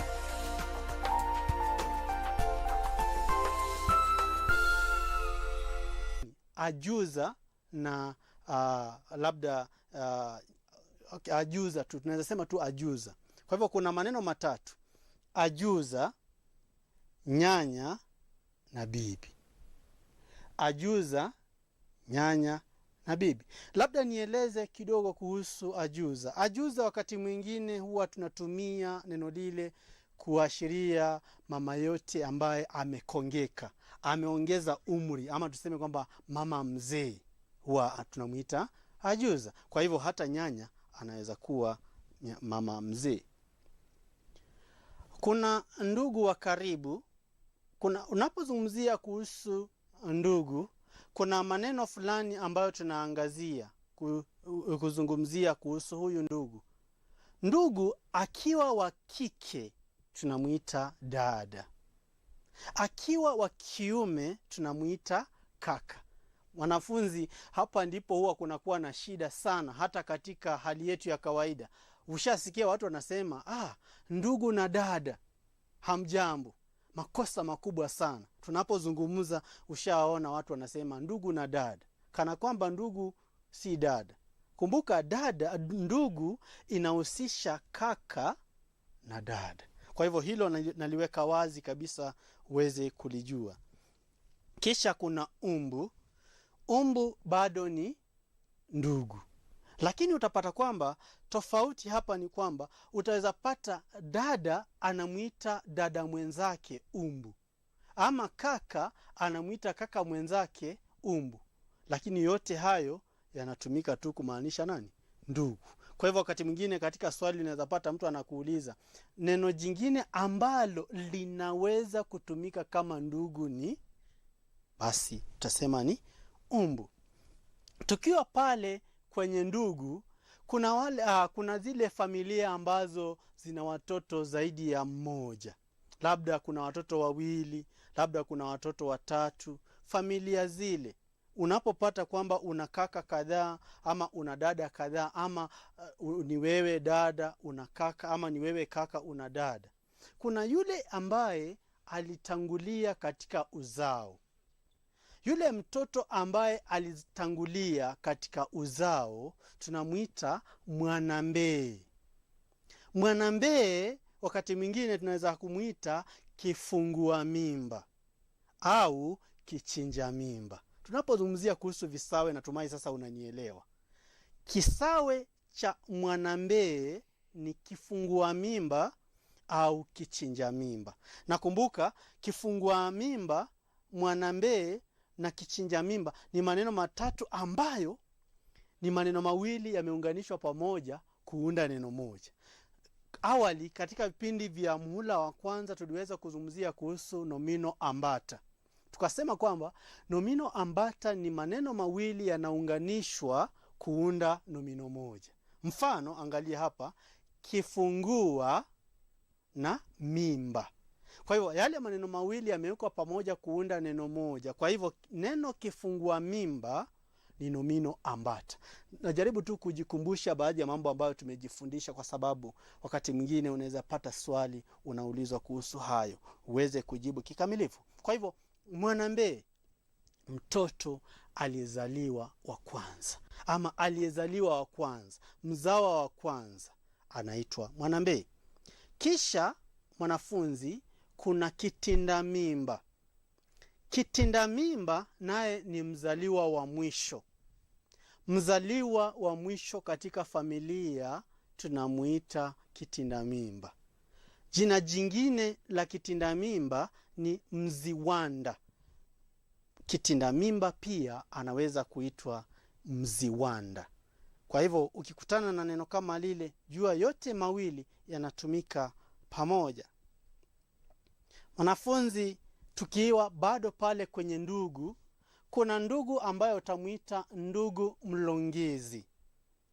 Ndugu mlungizi inamaanisha ni ndugu ambaye anakufuata, yuko nyuma yako, anakufuata kwa karibu kabisa. Huyo tunamuita ndugu mlungizi. Kwa labda kuelewa zaidi ama waziwazi ni kwamba neno mlungizi ni mtu ambaye anafuata mtu fulani. Labda tuseme kwamba kuna kiongozi fulani ambaye aliwahi kuwa, na kukatokea kiongozi mwingine ambaye ana sifa kama zile za kiongozi wa awali. Kiongozi kama yule tutamuita mlungizi. Ameingia, amechukua tu nafasi. Ukimwangalia hivi unaona picha ya kiongozi aliyetoka ama kiongozi wa awali. Kiongozi kama yule tutamuita mlungizi. Nakumbuka hapa anazungumzia kuhusu ndugu mlungizi. Kwa sababu nimetumia neno ndugu, ndugu mlungizi ni yule ambaye anafuata mwingine ama anakufuata katika uzao. Kisha kuna mnuna. Mnuna bado ni ndugu, lakini mnuna anatumiwa kumaanisha, ama neno ambalo linatumiwa kumaanisha yule ndugu wako mdogo zaidi. Nakumbuka mnuna pia anaweza kuwa mlungizi. Labda kwenu katika uzao mko wawili peke yenu. Kwa hivyo ni wewe, kifungua mimba, na kitinda mimba ambaye ni mlungizi na pia ni mnuna. Kwa hivyo mnuna ni ndugu yeyote mdogo. Ndugu mdogo ni mnuna. Kwa hivyo msamiati ule wa ndugu natumai huwa unakanganya wanafunzi wengi na ni umeueleza ili weze kufahamu vizuri. Kisha kuna wale wazawa wa mbali, tuanze na mpwa. Mpwa, nikumbuka ni sauti mbili. Unapozungumzia kuhusu silabi, samahani, si sauti, silabi ni mbili. Mpwa, si mpwa, ni mpwa. Mpwa ni mtoto wa ndugu. Labda una ndugu, una kaka, una dada. Kaka yule akawa mkubwa, akapata familia, akapata watoto. Yule ndugu, wale watoto wa ndugu yako utawaita wapwa kama ni wengi. Kama ni mmoja utamuita mpwa. Kuna mkoi. Mkoi neno jingine ambalo linasumbua wanafunzi wengi sana hasa katika mtihani. Mkoi ni mtoto wa shangazi au mjomba au halati. Mtoto wa shangazi, mjomba au halati. Tunamuita mkoi. Kisha kuna binamu. Binamu ni neno ambalo limeundwa kwa maneno mawili. Bin na am. Bin hutumika hasa wakati tunazungumzia kuhusu jina la heshima la mtoto fulani wa kiume. Bin.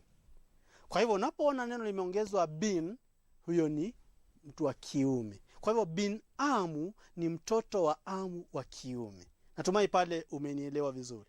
Bin amu, mtoto wa kiume wa amu. Kisha yule ambaye anamfuata ni nani? Binti amu. Binti ni nani? Wa kike. Kwa hivyo binti amu ni mtoto wa kike wa amu. Amu kumbuka pia anaitwa ami. Mwanafunzi, sehemu nyingine ambayo wakati mwingine inachanganya ndio hii. Shemeji. Shemeji ni neno ambalo linatumika sana katika mazingira yetu. Shemeji ni nani? Ndugu wa mke au mume. Ndugu wa mke au mume tunamuita shemeji. Kisha kati ya shemeji kuna mlamu au mwamu. Ndugu wa kiume wa mke anaitwa mlamu. Ndugu wa kiume. Kama mfano mwanaume ameoa. Ndugu ya yule mke anaitwa nani? Ndugu wa kiume anaitwa mlamu.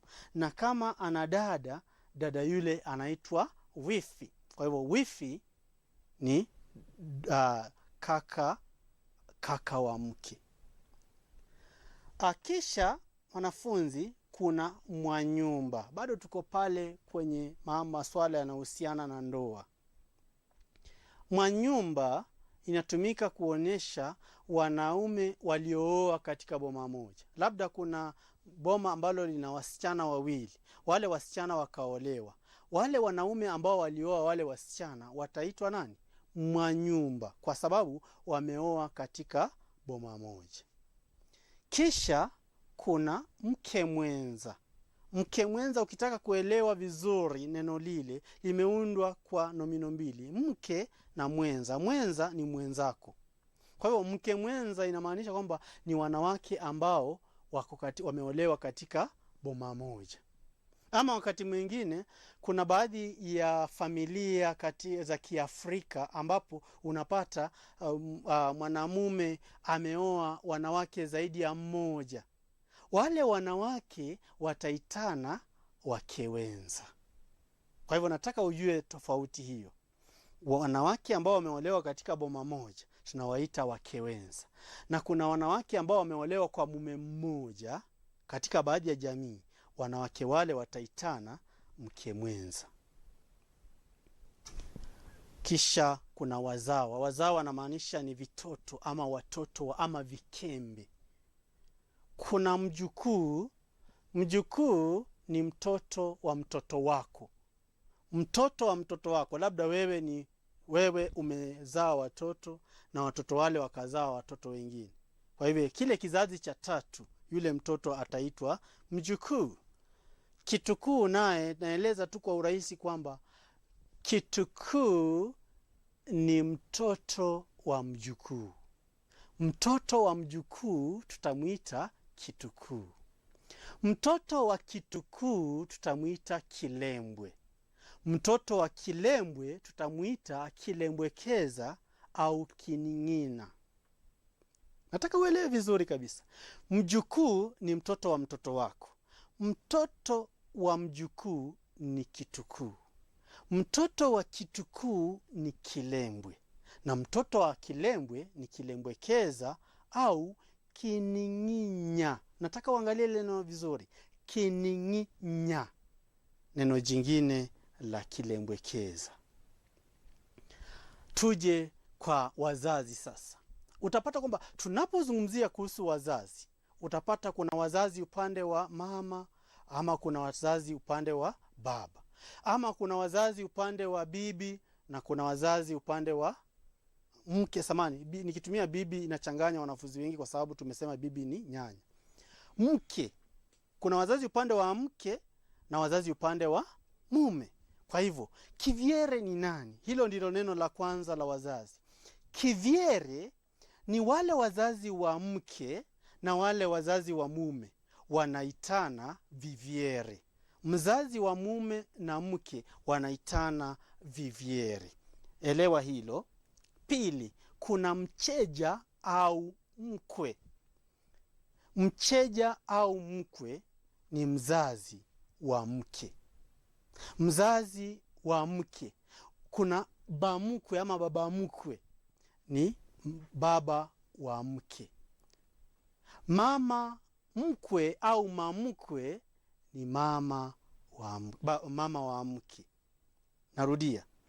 Bamkwe au baba mkwe ni baba wa mke.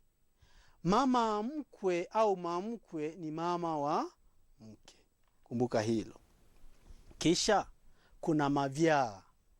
Mavyaa naye ni mama wa mume. Mama wa mume tunamuita mavyaa. Pia neno linalofuata ni bavya. Bavya ni baba wa mume. Mavya mama wa mume, bavya baba wa mume. Wanafunzi, natumai sasa umeweza kuelewa maneno hayo vizuri. Kivyere, wazazi wa mume na mke wanaitana vivyere. Mcheja au mkwe, wazazi wa mke. Kisha kuna mavya na bavya, wazazi wa mume. Kisha kuna ndugu upande wa baba na ndugu upande wa mama. Mjomba au hau ni kaka wa mama. Hale au halati ni dada wa mama. Upande wa baba kuna amu au ami. Amu au ami ni kaka wa baba. Kaka wa baba.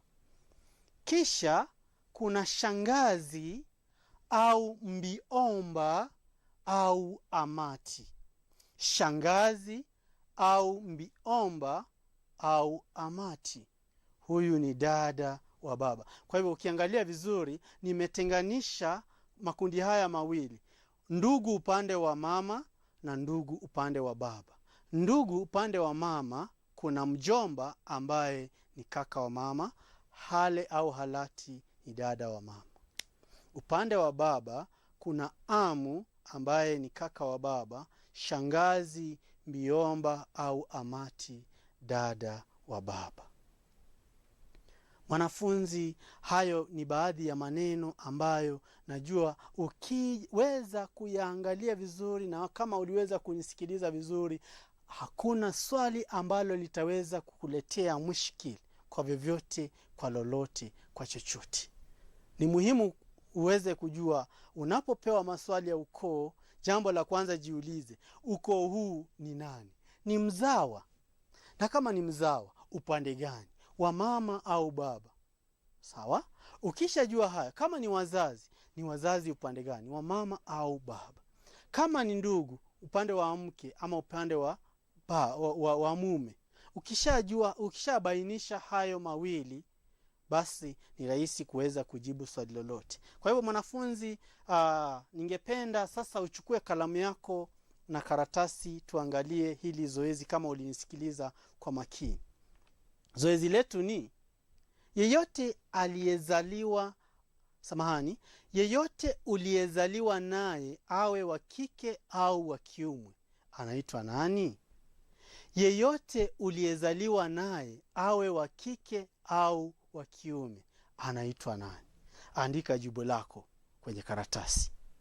Andika tu, ndiposa baadaye nitaweza kusomea majibu uone uhakiki majibu yako. Swali la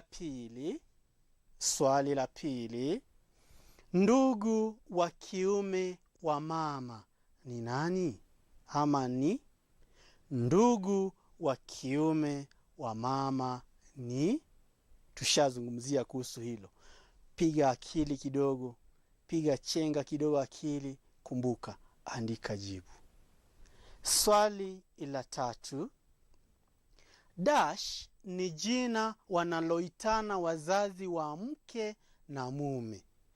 Dash ni jina wanaloitana wazazi wa mke na mume. Hilo tushalishughulikia. Kwa hivyo kama unakumbuka vizuri, utaweza kulipata vizuri. Swali la 4, mkoi ni mtoto wa shangazi dash na dash. Nishakupatia kigezo. Mtoto wa shangazi, mkoi ni mtoto wa shangazi au dash au dash. Usinipatie kisawe cha shangazi. Mkoi ni mtoto wa shangazi dash na dash. 5, ndugu wa mke na mume huitana dash. Ndugu wa mke na mume huitana dash. Mwanafunzi, natumai umeweza kubashiri vizuri, ukaandika majibu ambayo ni sahihi. Kwa hivyo ningependa sasa tuangalie majibu. Swali la kwanza, yeyote mliyezaliwa naye ni ndugu. Yeyote mliyezaliwa naye ni ndugu. Pili, ndugu wa mama wa kiume. Ndugu wa kiume wa mama ni nani? Mjomba. Huyo ni mjomba. Kisha wale wazazi wa mume na mke huitana kivyere. Kama ni wengi wanaitana nani? Vivyere. Swali la 3, mkoi ni mtoto wa shangazi amu na halati, ama au halati. Nishakupatia kigezo pale.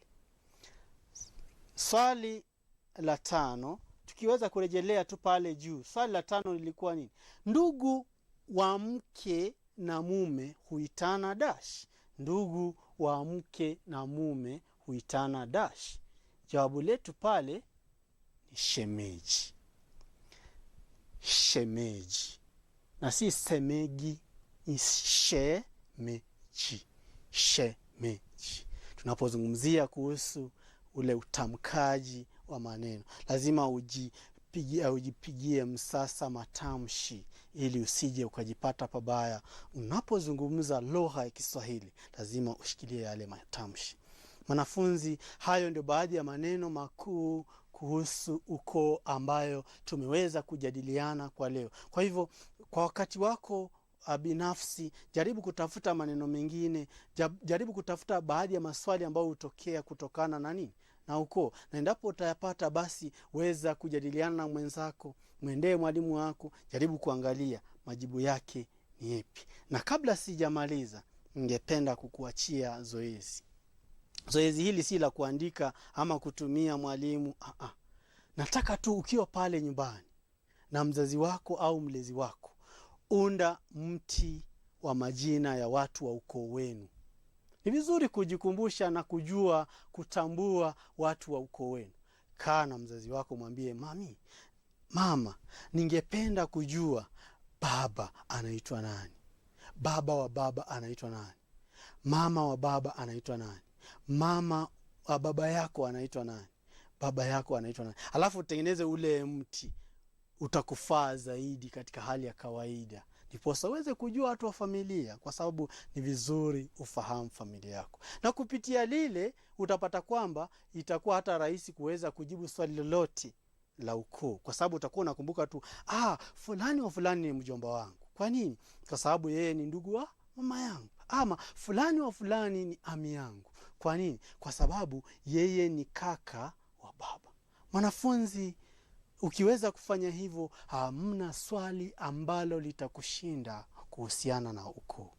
Na kufikia hapo tumefika mwisho wa kipindi cha leo. Na hadi wakati mwingine, kwa heri.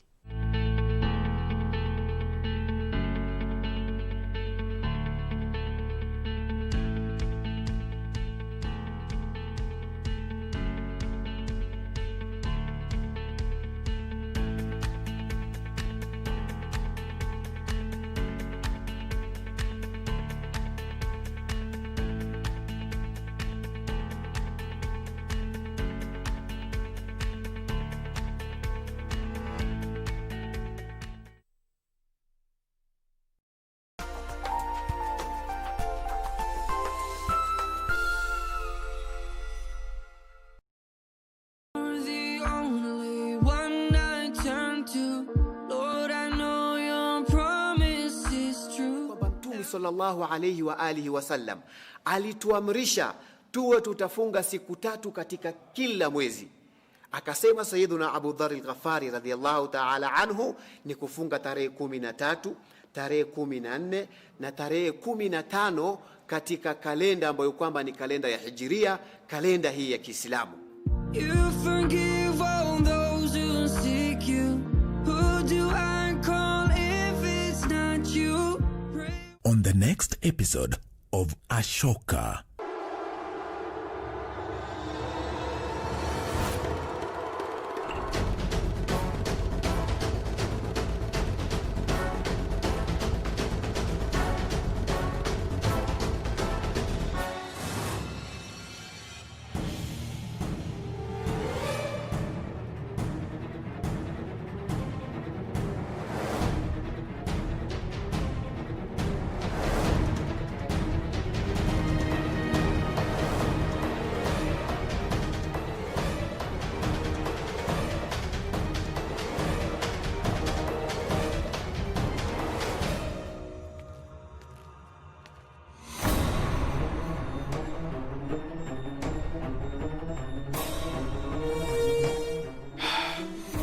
This means they have managed to open the door.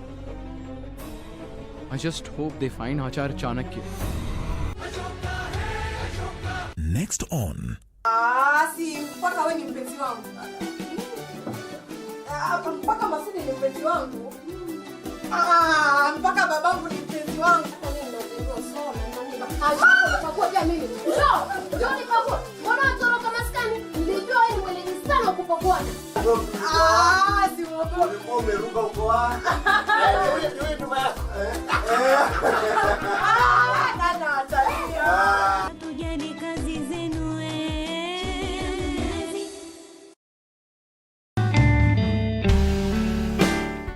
Hamjambo Wakenya wenzangu. Mimi ni Mheshimiwa Mize. Ninalotaka kuambia ni kuwasihi ya kwamba korona iko. Na ili tupigane nayo na tuishinde, ukitoka nje, ukifika kule nje, kuna hata maji yamewekwa nje na serikali. Unanawa mikono kwa maji na sabuni. Na maji yenyewe yawe ni yale ya kutiririka. Pale unaponawa, unaangalia usafi wako wa mikono, unaosha huku nje ya viganja, unasugua katikati ya vidole, pia huku kwenye kucha, manake uchafu wajifiche huku kwenye kucha. Uoshe, kisha sunza na maji yanayotiririka. Maji yakimwaika, kusema kweli tutashinda. Tuzingatie na tutii sheria. Corona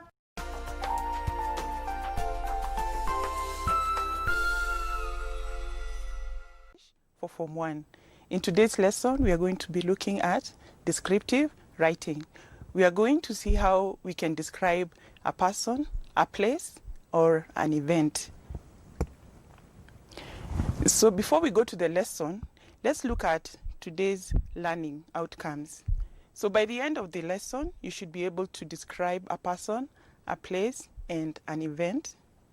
You should be able to write in such a way that you appeal to the five senses. You should be able to write a descriptive composition using suitable words and phrases. So description is a type of writing that is very valuable and will help you in making your writing more interesting, more colorful, and more memorable. So description is a form of writing where you give a detailed explanation or account of something. The details should be so vivid that the reader's senses are evoked. Thus, the reader can hear, smell, taste, feel, or see what you are describing. In order to write a good descriptive composition, you should learn to observe the environment and the people around you. So next time, just look at what people are doing, how people look like. Try and see if they are tall, if they are short. Look at their mannerism, look at their behavior, and you will know how to describe. Look at the environment, observe the trees, observe how the vehicles are being driven, and that is the way to know how to describe something.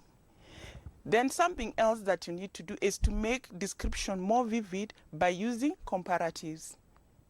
Let's look at a few examples of comparatives. Her skin was glowing like that of a newborn baby. That is a comparative. The way the skin glows is compared to a new baby's skin. Now, that makes it more colorful and more memorable. Supposing the person had just said her skin was smooth. That one doesn't, it's not even, it doesn't make the composition interesting. But when they compare it to a new baby born skin, then it makes it more memorable. You will remember that skin. Then you can also say her angelic smile completely disarmed the guest, instead of just saying her innocent smile. When you once use the word angelic, you're comparing the smile to that of an angel. So don't use too many, but try and use more of comparatives as you describe, so that you bring a vivid picture into the reader's mind. Let's look at an example. This is an example taken from a short story, and the setting is in a prison. So let's look at, and just take note of the words in red. Those ones are the vivid words that help us to see things or hear things or feel things more clearly. And I'll read. The smell of unwashed bodies and sweaty blankets was sharp, and the heat in the cell hung as thick as cotton wool. So you can already smell the unwashed body. Have you ever been near somebody who has not bathed for a while? So this is what we are being told. When the person says unwashed body, they want to bring into your mind or into your senses the kind of smell that was emitting from these unwashed bodies. And they were also sweaty. You've smelled someone's sweat, so you can actually smell. And then the air will hang as thick as cotton wool, meaning that it was suffocating, that the air circulation was very poor. And like if someone had said that there was no enough air. This one makes it more memorable. Let's continue. From somewhere beyond the high barred window came the steady crunch of boots as a guard passed in the night. Now the high barred gives you a visual appeal of what the cell looked like, where they were. Means that the window was very high and it had bars to ensure that as prisoners they don't escape. And then we are told the steady crunch. So that's the sound that the boots were making. So that appealed to the sense of hearing. So in the morning, there was the usual shouting and clanging of doors. The guards stood by lashing out with their leather belts.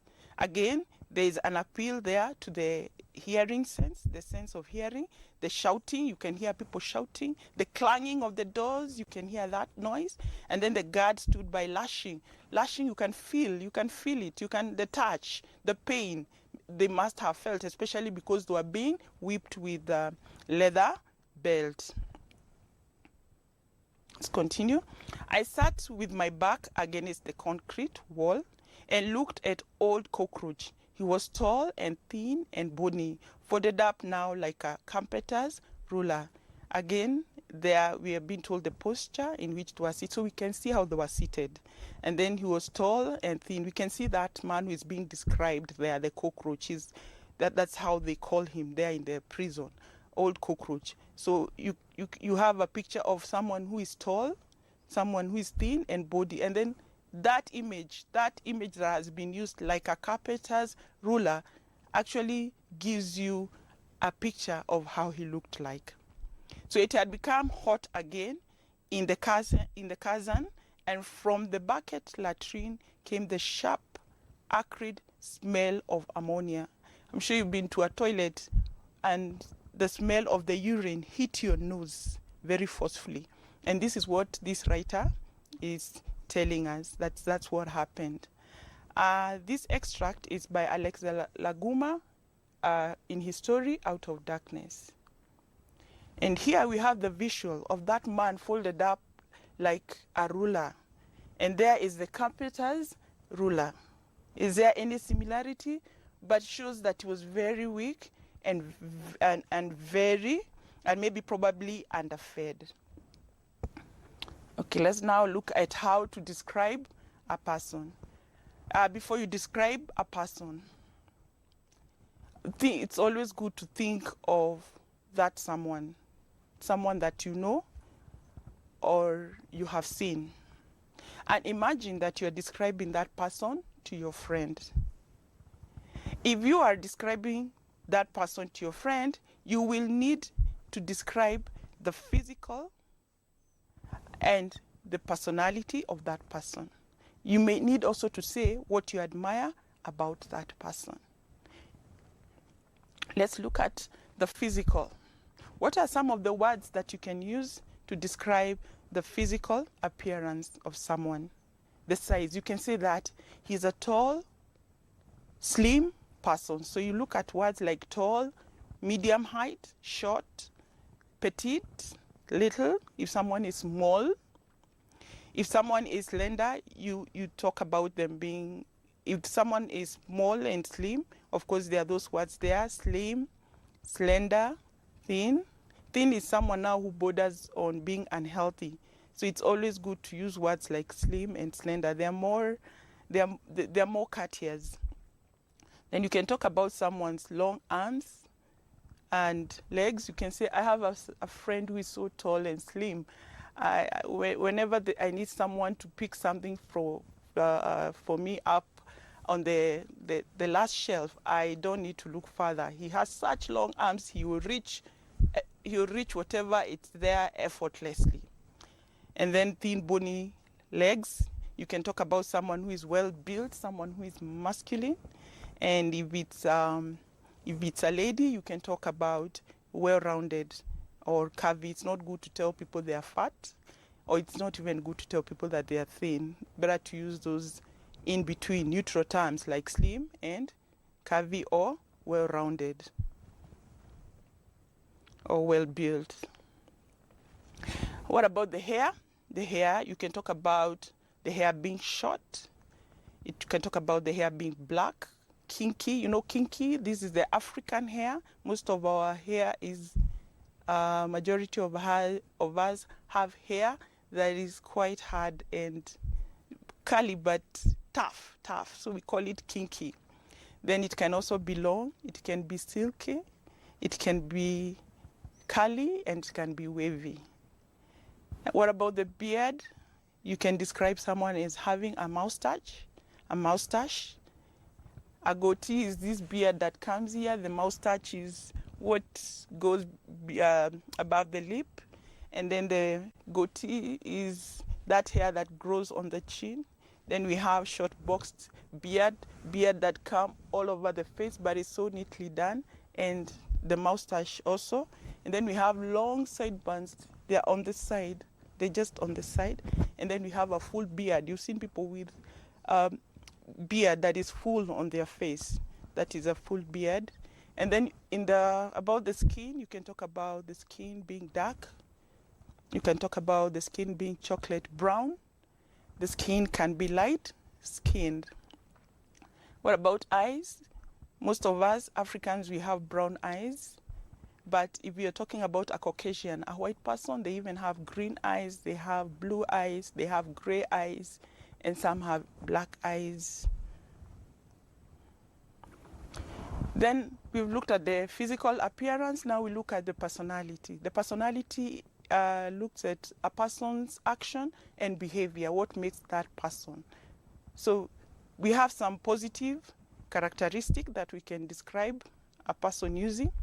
You can say someone is considerate, someone is warm, caring, fun-loving, trustworthy, honest, cheerful. The range of words is so wide that you can keep on building on it. So when we like a person or we approve of that person, those are the traits that we use. But when we are talking about someone maybe that we don't like or someone who is not good to us, these are some of the traits that you can describe that person using. For example, you can say that person is mean looking. You know, you've seen those people who look so mean. Yeah, even when they get into a room, their very presence scares you. That's a mean looking person. And people who are ruthless, you know, ruthless is that he will do anything. He doesn't care. He can kill. He can beat you up. Ruthless. Then someone who is insensitive.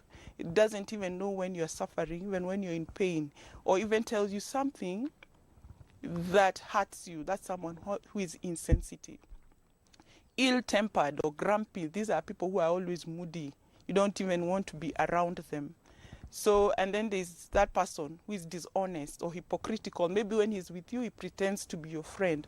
But when he goes somewhere else, he's always talking about you. So those are the traits that you can use to show that somebody's characters are negative. And then as you describe, because you'll be using these phrases and words to describe people in a writing, you need to add examples and details to your story. So you can describe your relationship with the person. For example, how do you get on? Or how long have you known the person? Or how you met? So you can give all these details. So as you describe, don't just describe, weave some story into that description. Let's look at this young girl. She's beautiful, isn't it? So imagine if you were describing her. What do you like about her? What do you like about her eyes, her smile, her hair? So you can look at all those things and describe them. So you can say something like this. So Betty is a strikingly beautiful young woman, and she has eyes that light up like sunshine in the morning. That is a comparative.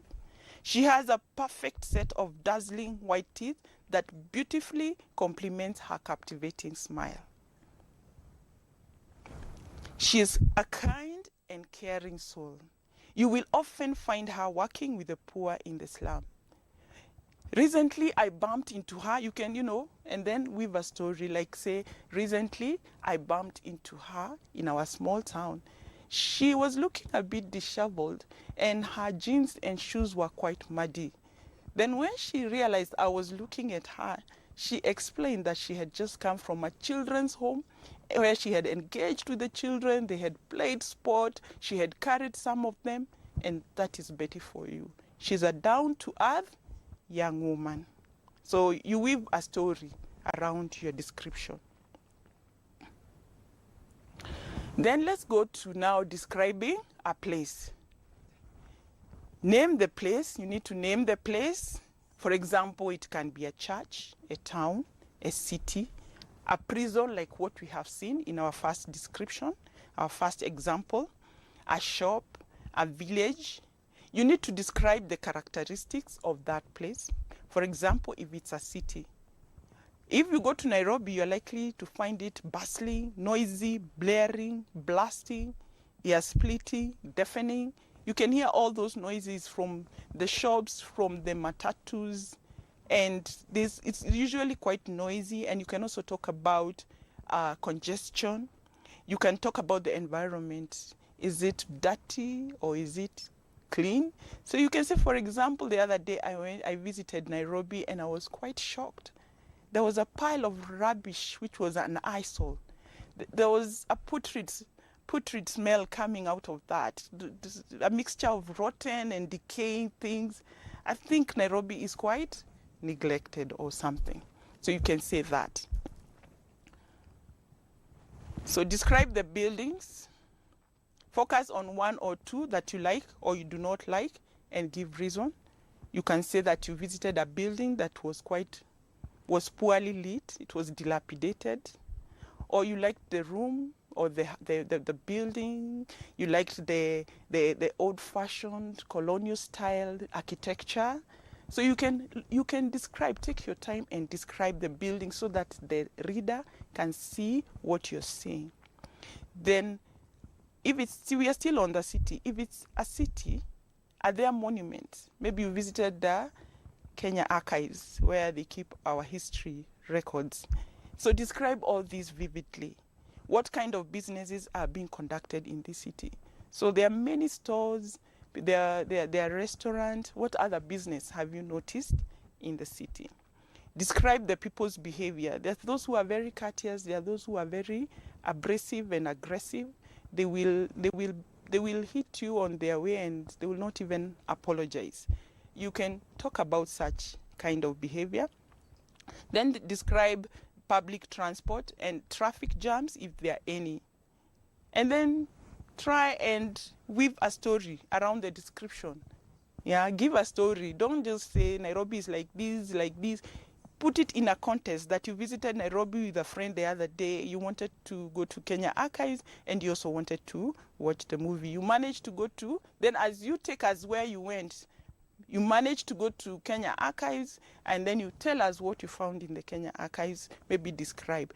But when you looked for the venue where you were supposed to go and watch the movie, you looked for it for 2 hours because you don't know the town well and you got lost. Finally, when you were going home, that's when you saw the building that you had been looking for, where you'd have watched the movie or the cinema hall. So this is a marketplace. So the market, I'll read this. It's also an extract. So the marketplace was bursting with pompous peasant pride, a splendid scene of swarming flies, scorching sun, mowing cows and bellowing bulls. And from time to time, in the midst of this motley of noise, a sharp cry of agony would be heard. It was the cry of a baby demanding what in the circumstance was a simple impossibility, that is food. Are there words there that bring to mind or that appeal to your senses, like mowing cows? What sense does it appeal to? That is hearing. What about the swarming flies? It's the sight. And motley, it's also sound, so it's more of hearing. And then, of course, even the sharp cry, it's also more of hearing. Then Kamalilango walked right through the market from the western to the eastern. We can see him walking, as we are told. So he walked from the western to the eastern section of it until he arrived at the most familiar of all the familiar scenes, the cattle shed. The cattle shed, and you can see the cows there. The auction was already in full swing. The smell of dung, the smell of dung, the ceaseless mowing of the cows, the yelling of the merchants, and the boiling earth. Boiling earth here appeals to the sense of touch, of feeling, because where do you feel the heat? You feel it on your skin, on your body. So all added to the atmosphere of cutthroat competition, which brought the men into a beard-to-beard confrontation. And wielding your dagger, you stabbed and got stabbed, for it was the nature of the trade. So the person has not just described the market, but he's telling us what happens into the market. He's looking at the most interesting aspects of a market, especially the people's behavior. Fine, he wants the cattle shed, but he's also telling us what the people are doing. He's also telling us what the cows are doing or how the cows are behaving. Okay, let's look at describing an event. You need to identify the event. Example, a wedding, a family get-together, a graduation party, or a fundraiser. Then explain why the event was important, because you're talking about an event in your writing, so you're talking about an event that has already happened. So explain why the event was important, significant, enjoyable, or memorable. Name the location and give time and date. Talk about the activities that took place. Describe the people who attended. Focus on a few interesting people that you may have interacted with or noticed. And we've looked at how to describe the people, a person. So let your description appeal to the senses. If you're talking about the smell, for example, the aroma of the freshly baked bread sifted into my nostrils. If you're talking about the taste, I loved the bittersweet combination in the pineapple, lemon, and carrot salad. Then if you're talking about sounds, there was squeals of laughter, animated conversation, murmuring. And if it's sight, one of the guests wore a scarlet red silk mid-length dress. You can see the guest. And then the bride looked stunning in her white satin gown on which heart-shaped sequins had been sewn. The weather, it was a fine day and the gold-fingered sun rays caressed my skin. When someone says caressed my skin, to me she was enjoying the warmth of the sun. So we are coming to the end of the lesson, but before we wind up, let's recap what we have learned in this lesson. So in this lesson, we have learned the following: that description should appeal to a reader's senses. The reader should hear, smell, see, touch, and taste what you're describing. We've also looked at how to describe a person, place, and event. And also we've learned the words and phrases that we can use to describe. That is all for today. I do hope the next time you write your composition, you will use a lot of description. Bye.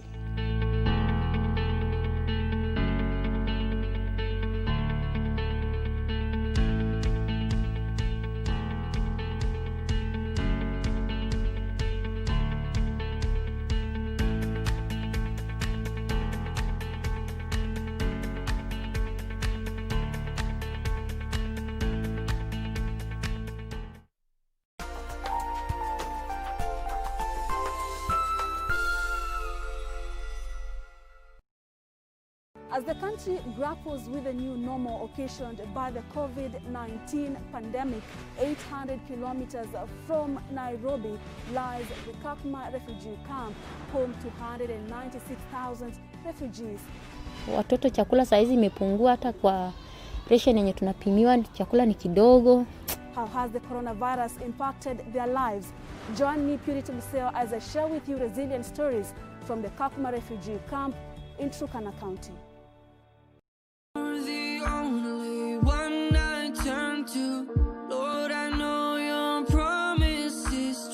Mtume sallallahu alayhi wa alihi wasallam alituamrisha tuwe tutafunga siku 3 katika kila mwezi. Akasema Sayyiduna Abu Dharr al-Ghafari radhiyallahu ta'ala anhu ni kufunga tarehe 13, tarehe 14 na tarehe 15 katika kalenda ambayo kwamba ni kalenda ya Hijiria, kalenda hii ya Kiislamu. You forgive all those who seek you. Who do I call if it's not you? On the next episode of Ashoka.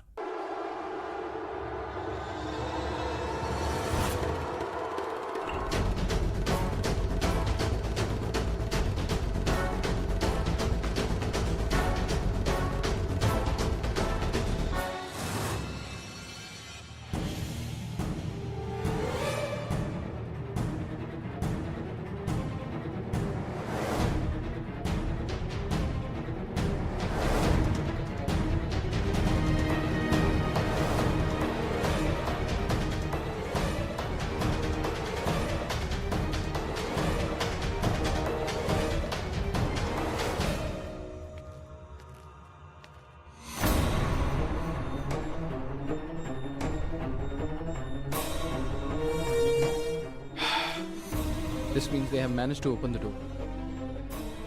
I just hope they find Acharya Chanakya. Ni kawaida kuanza siku vikawaida, lakini pale ukawaida unapobadilika, Umma una hamu na ari ya kupokea mambo yasiyo ya kawaida kutoka rubaa za kimataifa. watu na maisha yao, Mazingira, biashara na uchumi, michezo na taarifa zinazoboresha maisha. ndilo jukumu letu, Ndio utamaduni wetu. ndio ukawaida wetu. Dunia wiki hii kwa ushirikiano wa KBC na shirika la Shinua kutoka China inakuletea taarifa za kimataifa kwa ufasaha.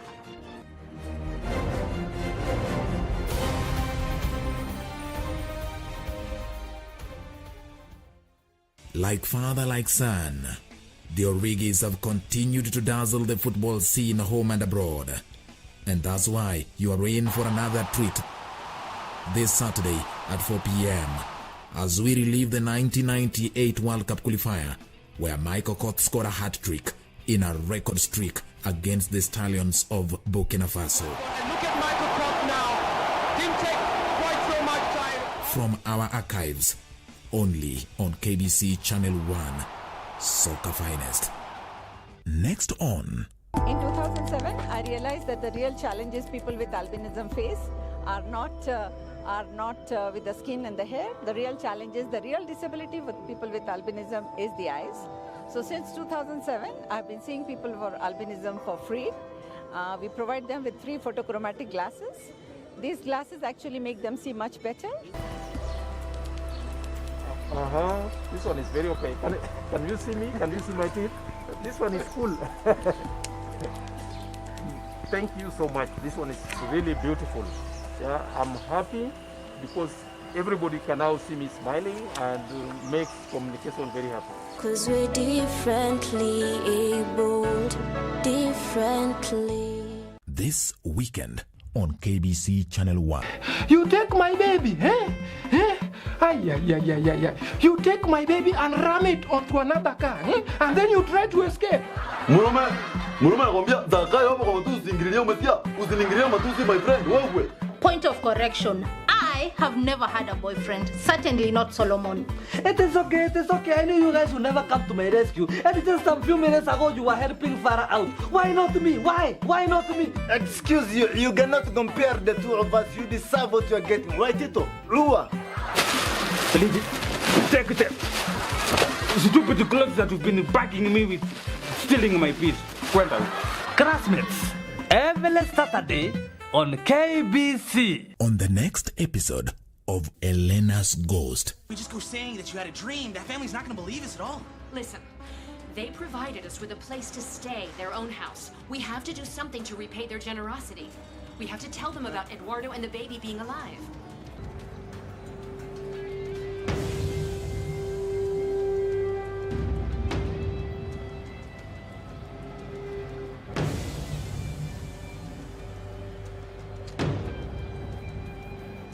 Strange, huh? Mexican peasant wearing heels, carrying a baby seat. That is very weird.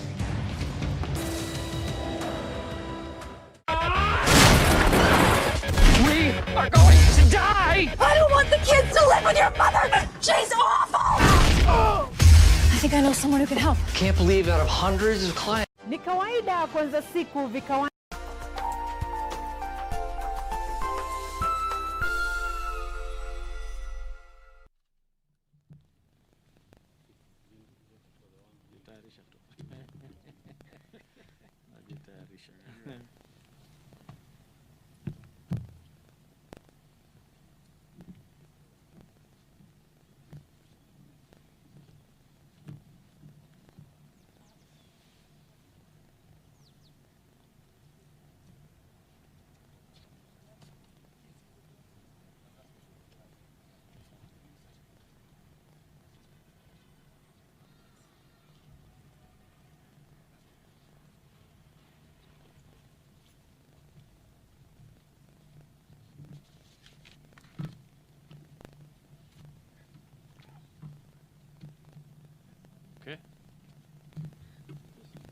Good afternoon, everyone.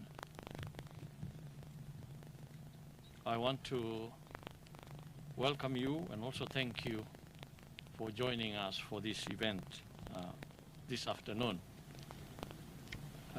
We are giving this statement at this venue today, and truly I remember KICC as being a place teeming with activity and people. So upon arriving here, I expected the same, forgetting that we are in the pandemic era and things have changed. Anyway, we're here today because we also want to commemorate a very important event in our calendar that we are kicking off today, and this is the World Blood Donor Day, which is going to be on Sunday, this Sunday, but we have already begun the campaign, and this is part of that campaign. So we are here today to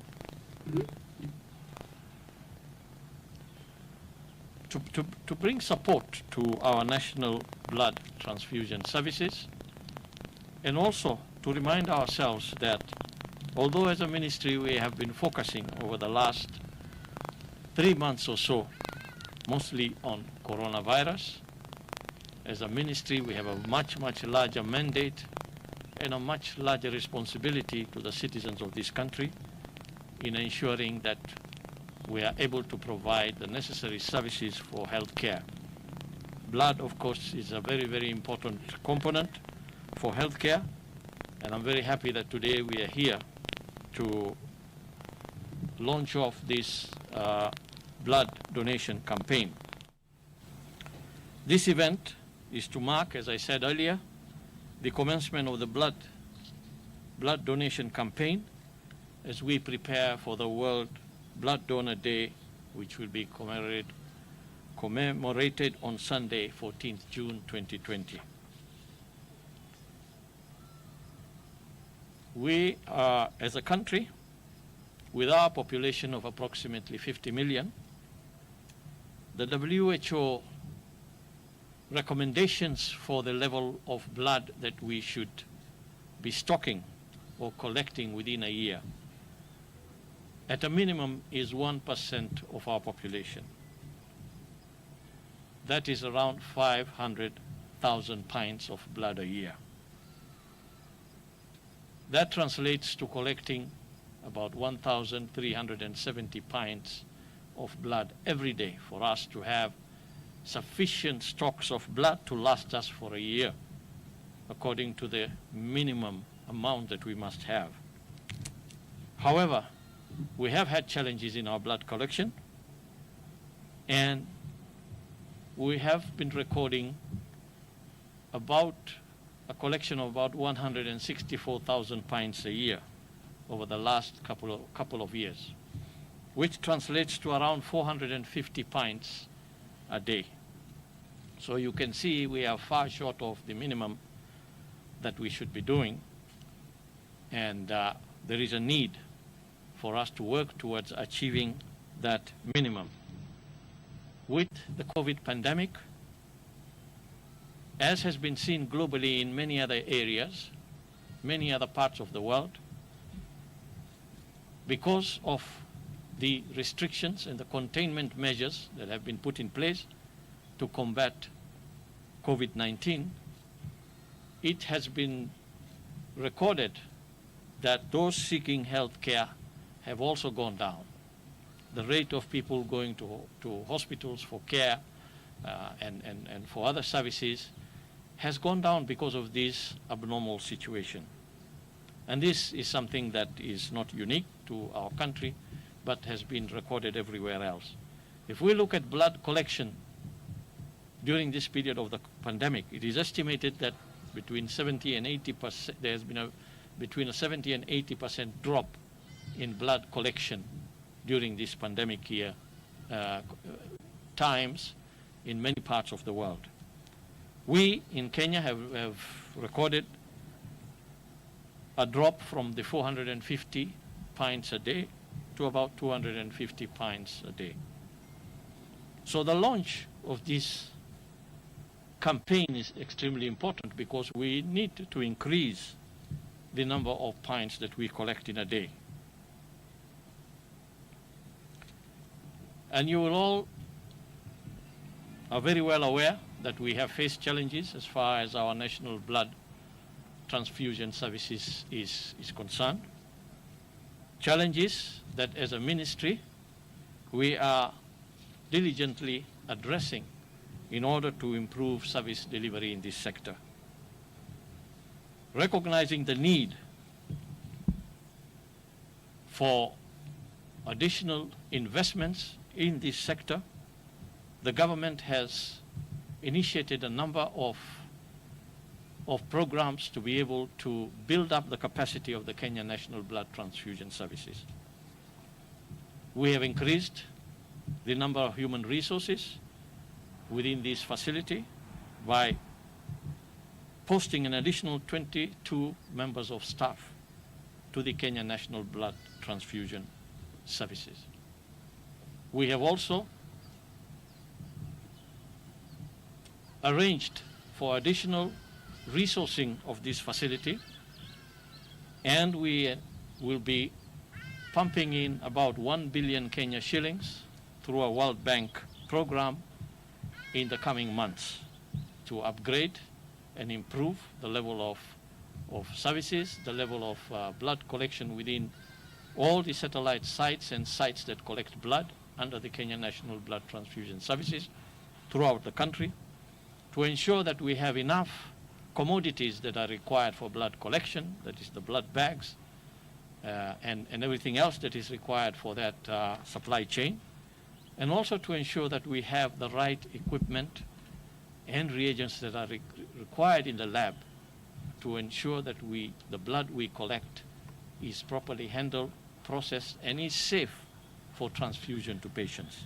So that is ongoing work, and we, including, as I should add to, including looking at the governance structure of this very important service sector with a view of improving that through legislation so that the National Blood Transfusion Services can become a semi-autonomous agency that will be able to function with some level of autonomy and hopefully effectiveness and efficiency.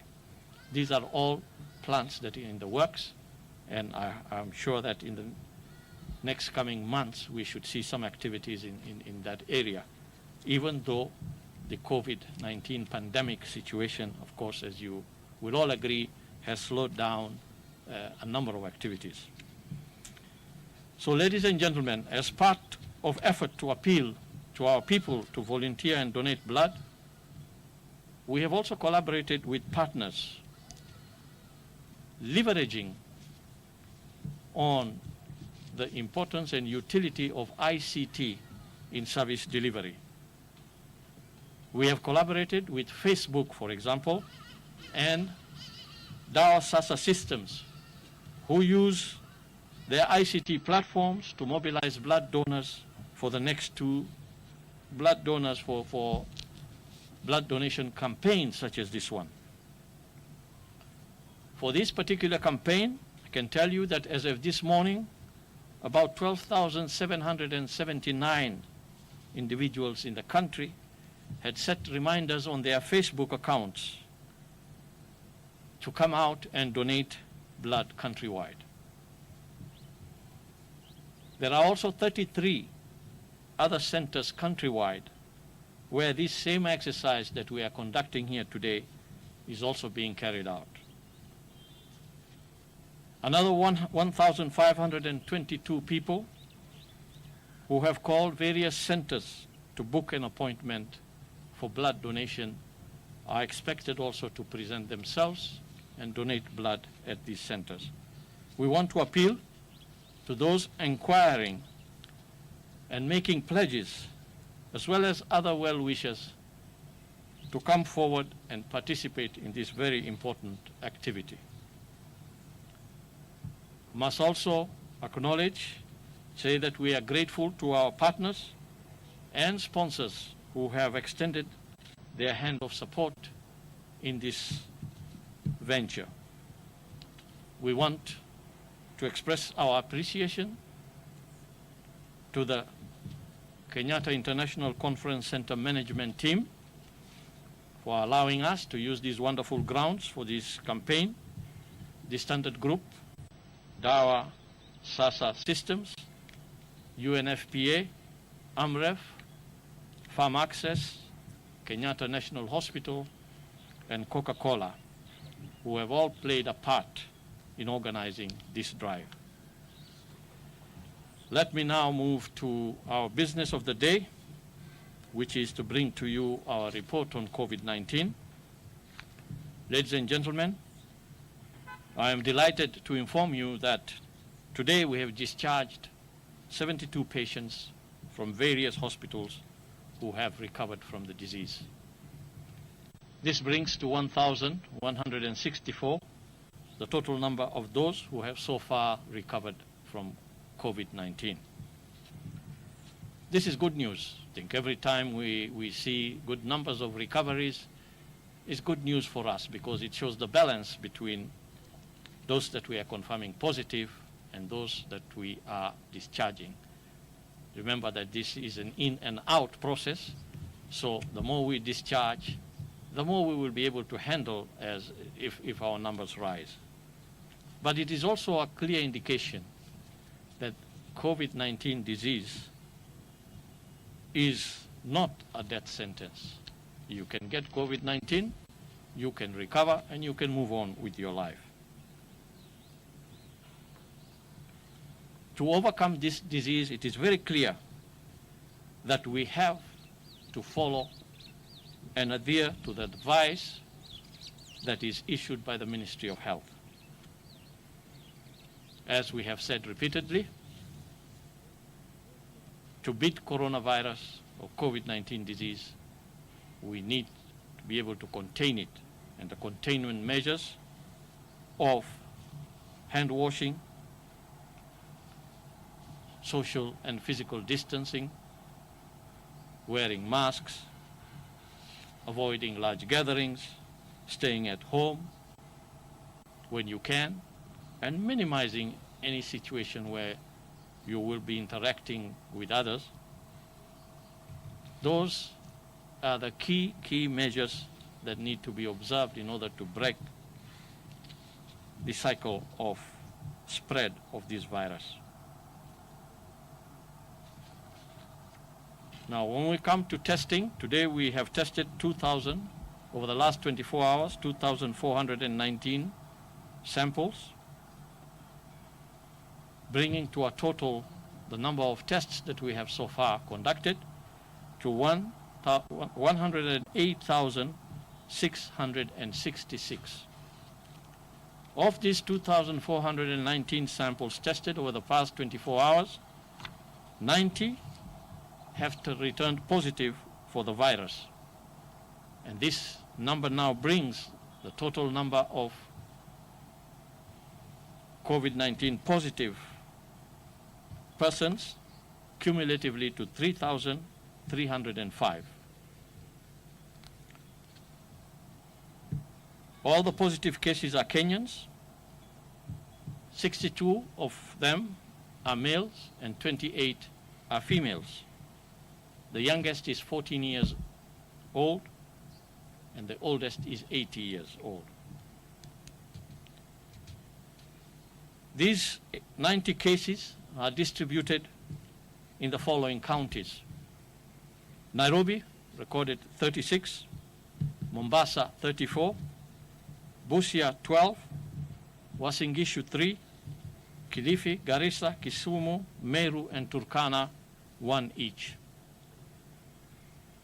By sub-counties, the Nairobi cases are from the following areas: Kibra 12, Makadara and Mathare 5 cases each, Kamkunji 4, Langata 3, Westlands and Embakasi Central 2 each, Dagoretti North, Embakasi West and Embakasi South 1 each.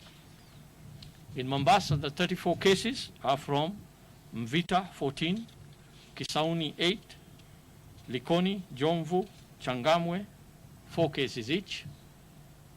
In Busia, all the 12 cases are of truck drivers at the Malaba border point.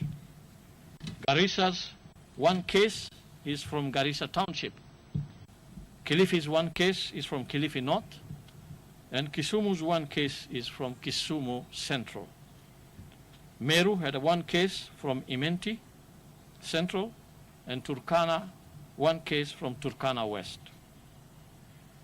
Unfortunately, we have also lost 4 people from the disease, which now brings the total number of people who have succumbed to this disease to date to 96. We send our heartfelt condolences to the families and friends of the departed. As I conclude, I want to extend my appreciation to all individuals, groups, and companies that have partnered with the Kenya National Blood Transfusion Services in this campaign. Once again, I want to appeal to all Kenyans to come out in large numbers and donate blood in order to save lives of others. Finally, I want to remind Kenyans that we must strictly observe the COVID-19 containment measures because they are the only known modes of behavior to successfully fight the virus. And as I finish, I would also want to urge those of us who are here, including my entire team, that we support this campaign by walking over to the tents when we finish and donating blood. Thank you.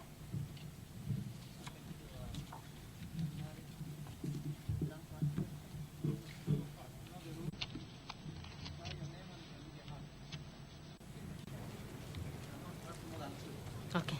My name is Chemutai, going from Citizen TV. I have 2 questions. One regarding, of course, what you've spoken about, blood donation. There's a lot of perceived politics, blood politics. Some people go to hospitals and are forced to part with money before getting blood. First, address that matter, and possibly what are you doing to change the attitude of Kenyans who prefer to wait until they have a relative in hospital to give blood than just give willingly? And just a clarification, after the extension of curfew from 7 p.m. to 9 p.m., what does this portend for restaurants which were supposed to close at 4 p.m.? There's a lot of, there are some that are opening late into the night. That matter is not clear. Thank you.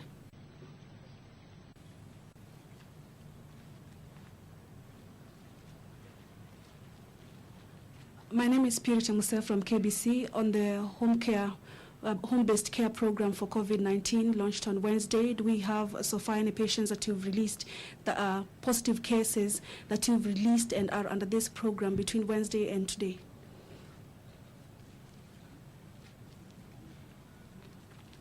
My name is Helen Aura from NTV, still on the home care, home.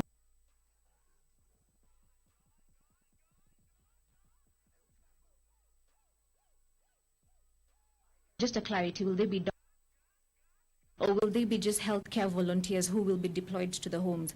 And what parameters will you put in place to also ensure that these same home care based workers will be safe also from preventing this contraction of the virus? My second question is, NTV had reported a memo regarding the transfer of some workers within the ministry, and or even just the health ministry at large. And it came to note that some of this transfers, some of these officials refused to be transferred. What is the ministry doing regarding this particular matter?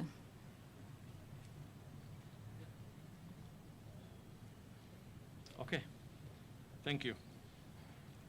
Chemtai, I think what you in a different way is that, and we have seen it in the media on several occasions, that there is some level of possibly corruption, as you may call it, within the services or blood services. A number of issues, of course, have been out there in the media regarding the operations of the National Blood Transfusion Services. These are issues that have been brought to the attention of the ministry, and I think all of you are aware that there are some processes that are ongoing right now. Even as we speak, there are investigations that are being undertaken to try to establish exactly what is happening or what the veracity of some of these issues are. So I think we are also, as a ministry, very eagerly waiting to see what is unearthed. But clearly, as I had said, we, as a ministry, are moving forward in a program of reform of the Kenya National Blood Transfusion Services.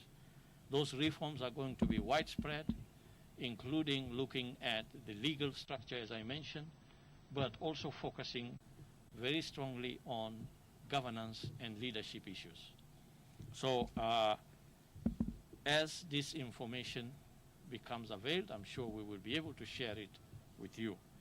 The intention here is if there are any problems in the system, we need to clean it up, and we need to make sure that that facility functions the way it was intended to and provides the services that it is required to provide.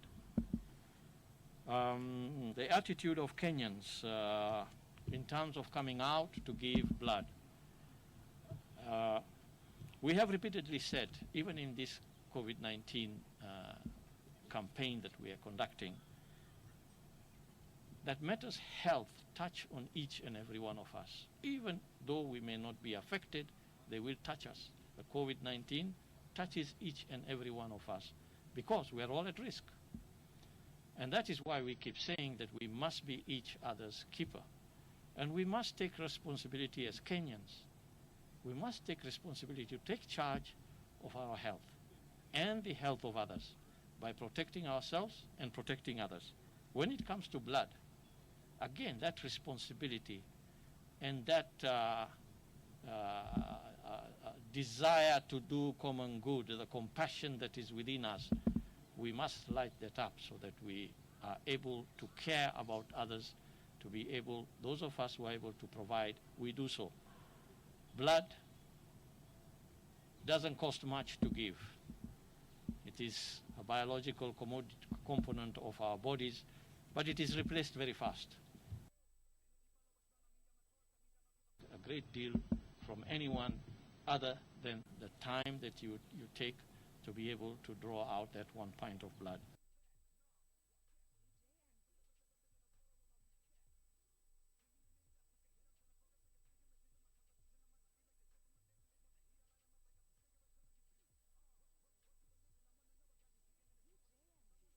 Voluntarily.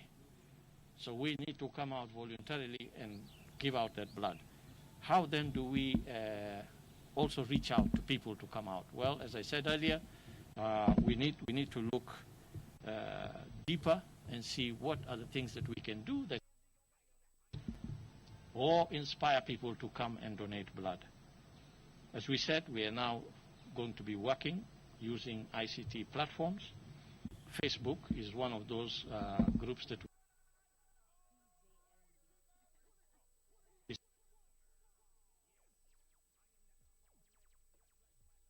to come and donate blood, not only during campaigns but at any particular time, because they have the Facebook page and they are sent reminders.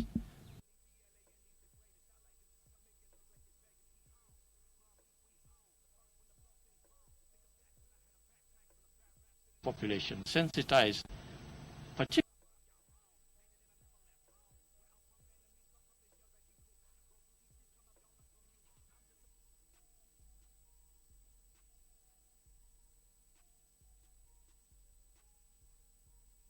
as media too. I think you too have a responsibility. You have a responsibility, and I'm also appealing to you to use your platforms, to be able to get people to understand what it means to give blood. That blood can save lives. Curfew times. Shemtai, I think what you are asking is now that the curfew time has been, at least the curfew begin time has been pushed to 9 p.m. Does that also mean that the time restaurants close has been extended? I would imagine that is natural, and that probably happens, although we may not have we may not have stated it clearly, but I think Dr. Kuria can talk on that. Home-based care. Whether we have, since we launched the guidelines for home-based care, which was on today's Thursday. That was on Tuesday, so it's only 2 days away. What is our experience so far? Let me allow also Dr. Kuria to respond to that question. Helen, home-based care too.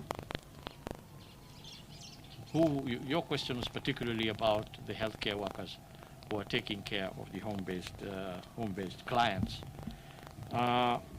There are several tiers of care that are provided to home-based cares. Of course, when you put somebody who is asymptomatic, does not show any symptoms, has not progressed to a point where they are beginning to show symptoms, they can be adequately taken care of even by a member of the household.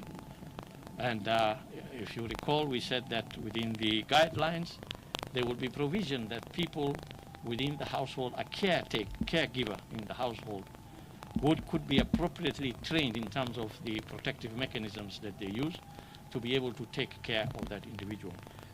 If that individual, from monitoring by this caregiver, indicates that there is progression of that the individual is beginning to show symptoms, then that is at the time when a healthcare worker, qualified healthcare worker, will come in and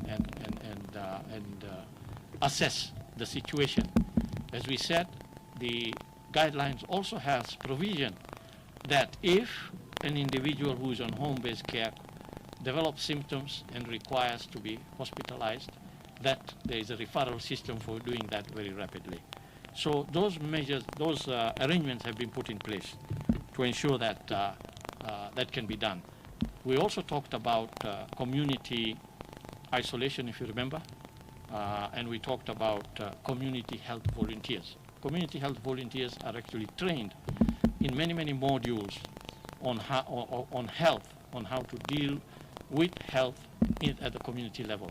They will be a part of this home-based care, and a module has actually been developed to train them, and they have been trained on COVID-19 and how to take care of COVID-19 patient or COVID-19 positive patients within their home settings. Then the last question was regarding the issue that the CS talked about in terms of human resources and certain difficulties of moving people once they are posted. You know, we live in a liberal democratic society, and people have their rights, and some people may decide to exercise their rights and move to different places to go and try to ensure that they are able to exercise those rights, and that they may not move if, for instance, they have been requested to move. We know cases where people have gone to court to get injunctions to prevent them from moving there. This is a broad issue that I think needs to be addressed, because in the public service, once you are employed, there is a provision within the appointment letter that gives the authorities within the ministry the leeway to be able to post people to different places as they deem it necessary. So there is that fundamental issue that needs to be looked at. And this is being discussed at those levels. And then, of course, there is a course of action, or disciplinary course of action, that can also be applied. I think all of these are being looked at as far as human resources and how to discipline and work with human resources is concerned. Let me allow Dr. Kuria now. You can see it's about to pour and we need to donate blood. Let me ask Dr. Kuria to say a word or two, and then I think we can all, including you, go in there and maybe each one of us give a pint of blood. Thank you, Pastor Rashid. Chamtai, it was your question on restaurants operating beyond the curfew times. Thank you for your concern, and we wish every other Kenyan would be concerned like you. It is very concerning, actually. I was actually very concerned last weekend because I saw it myself. That the minute curfew was extended to 9 p.m., most restaurants extended their times to 10 p.m. And the activities in those restaurants were not what we anticipated the restaurants were going to be doing, serving food, but indeed they were serving alcohol. It's rather unfortunate. And although it has not been announced about the extension of restaurant operating times, I think His Excellency the President extended curfew time to give more time to those who want to do meaningful business do it. And as a ministry, we are reviewing the protocols in use for the operation of eateries and restaurants, and the reviewed protocols that are going to review those timings upwards are also in progress, and they will be released to the public in due course. I'm sure they are going through the final approval stages. But before they are approved, you urge Kenyans to again be responsible. Please close your restaurant at 4 p.m. as required by law. And we have instructed law enforcement officers to purge on those who are disobeying this. And it has already happened in a few of them. And as we said when we were launching the protocols, if we withdraw your permit, it is withdrawn permanently. So if your permit has been taken, don't bother reapplying. We will make sure it will not go through. So avoid enforcement officers purging on you because you are not obeying the times that were given. They will be reviewed, and if curfew has been reviewed upward, I'm sure even this is going to be reviewed, and the whole country will be opened up for economy. So we urge all those who are running restaurants to keep to the timings. It is still 4 p.m., so that we give the restaurant workers time to go home and beat the curfew still. Allow me also to talk about a few who are also flouting other rules of social distancing, especially in funerals. We've noted with concern again, we've gone back to our old times as though COVID has stopped. So although curfew has been lifted again, or has been extended, we have not extended our social distancing measures. They remain the same, and you are still again urged that for those attending burials, the requirement is that let not more than 15 people be in attendance. Again, we are working with law enforcement officers to enforce this. And as I say, and I keep saying, we shall not relent on those who break the law. So be on the lookout, because they are there and they are also watching. Alongside that, there was a question on any patients who have been on home-based care that have been discharged, purity. Yes, before home-based care protocols were launched, there was a pilot already being undertaken involving about 299 patients on home-based isolation and about 15 mothers who are breastfeeding. I'm happy to report today, yes, about 208 of them have been released from home-based care back to the society. They are safe, and they can interact with you. There's no need for stigmatization. They are as good as you are. So, yes, it's a success story that home-based care protocols can indeed work. Thank you.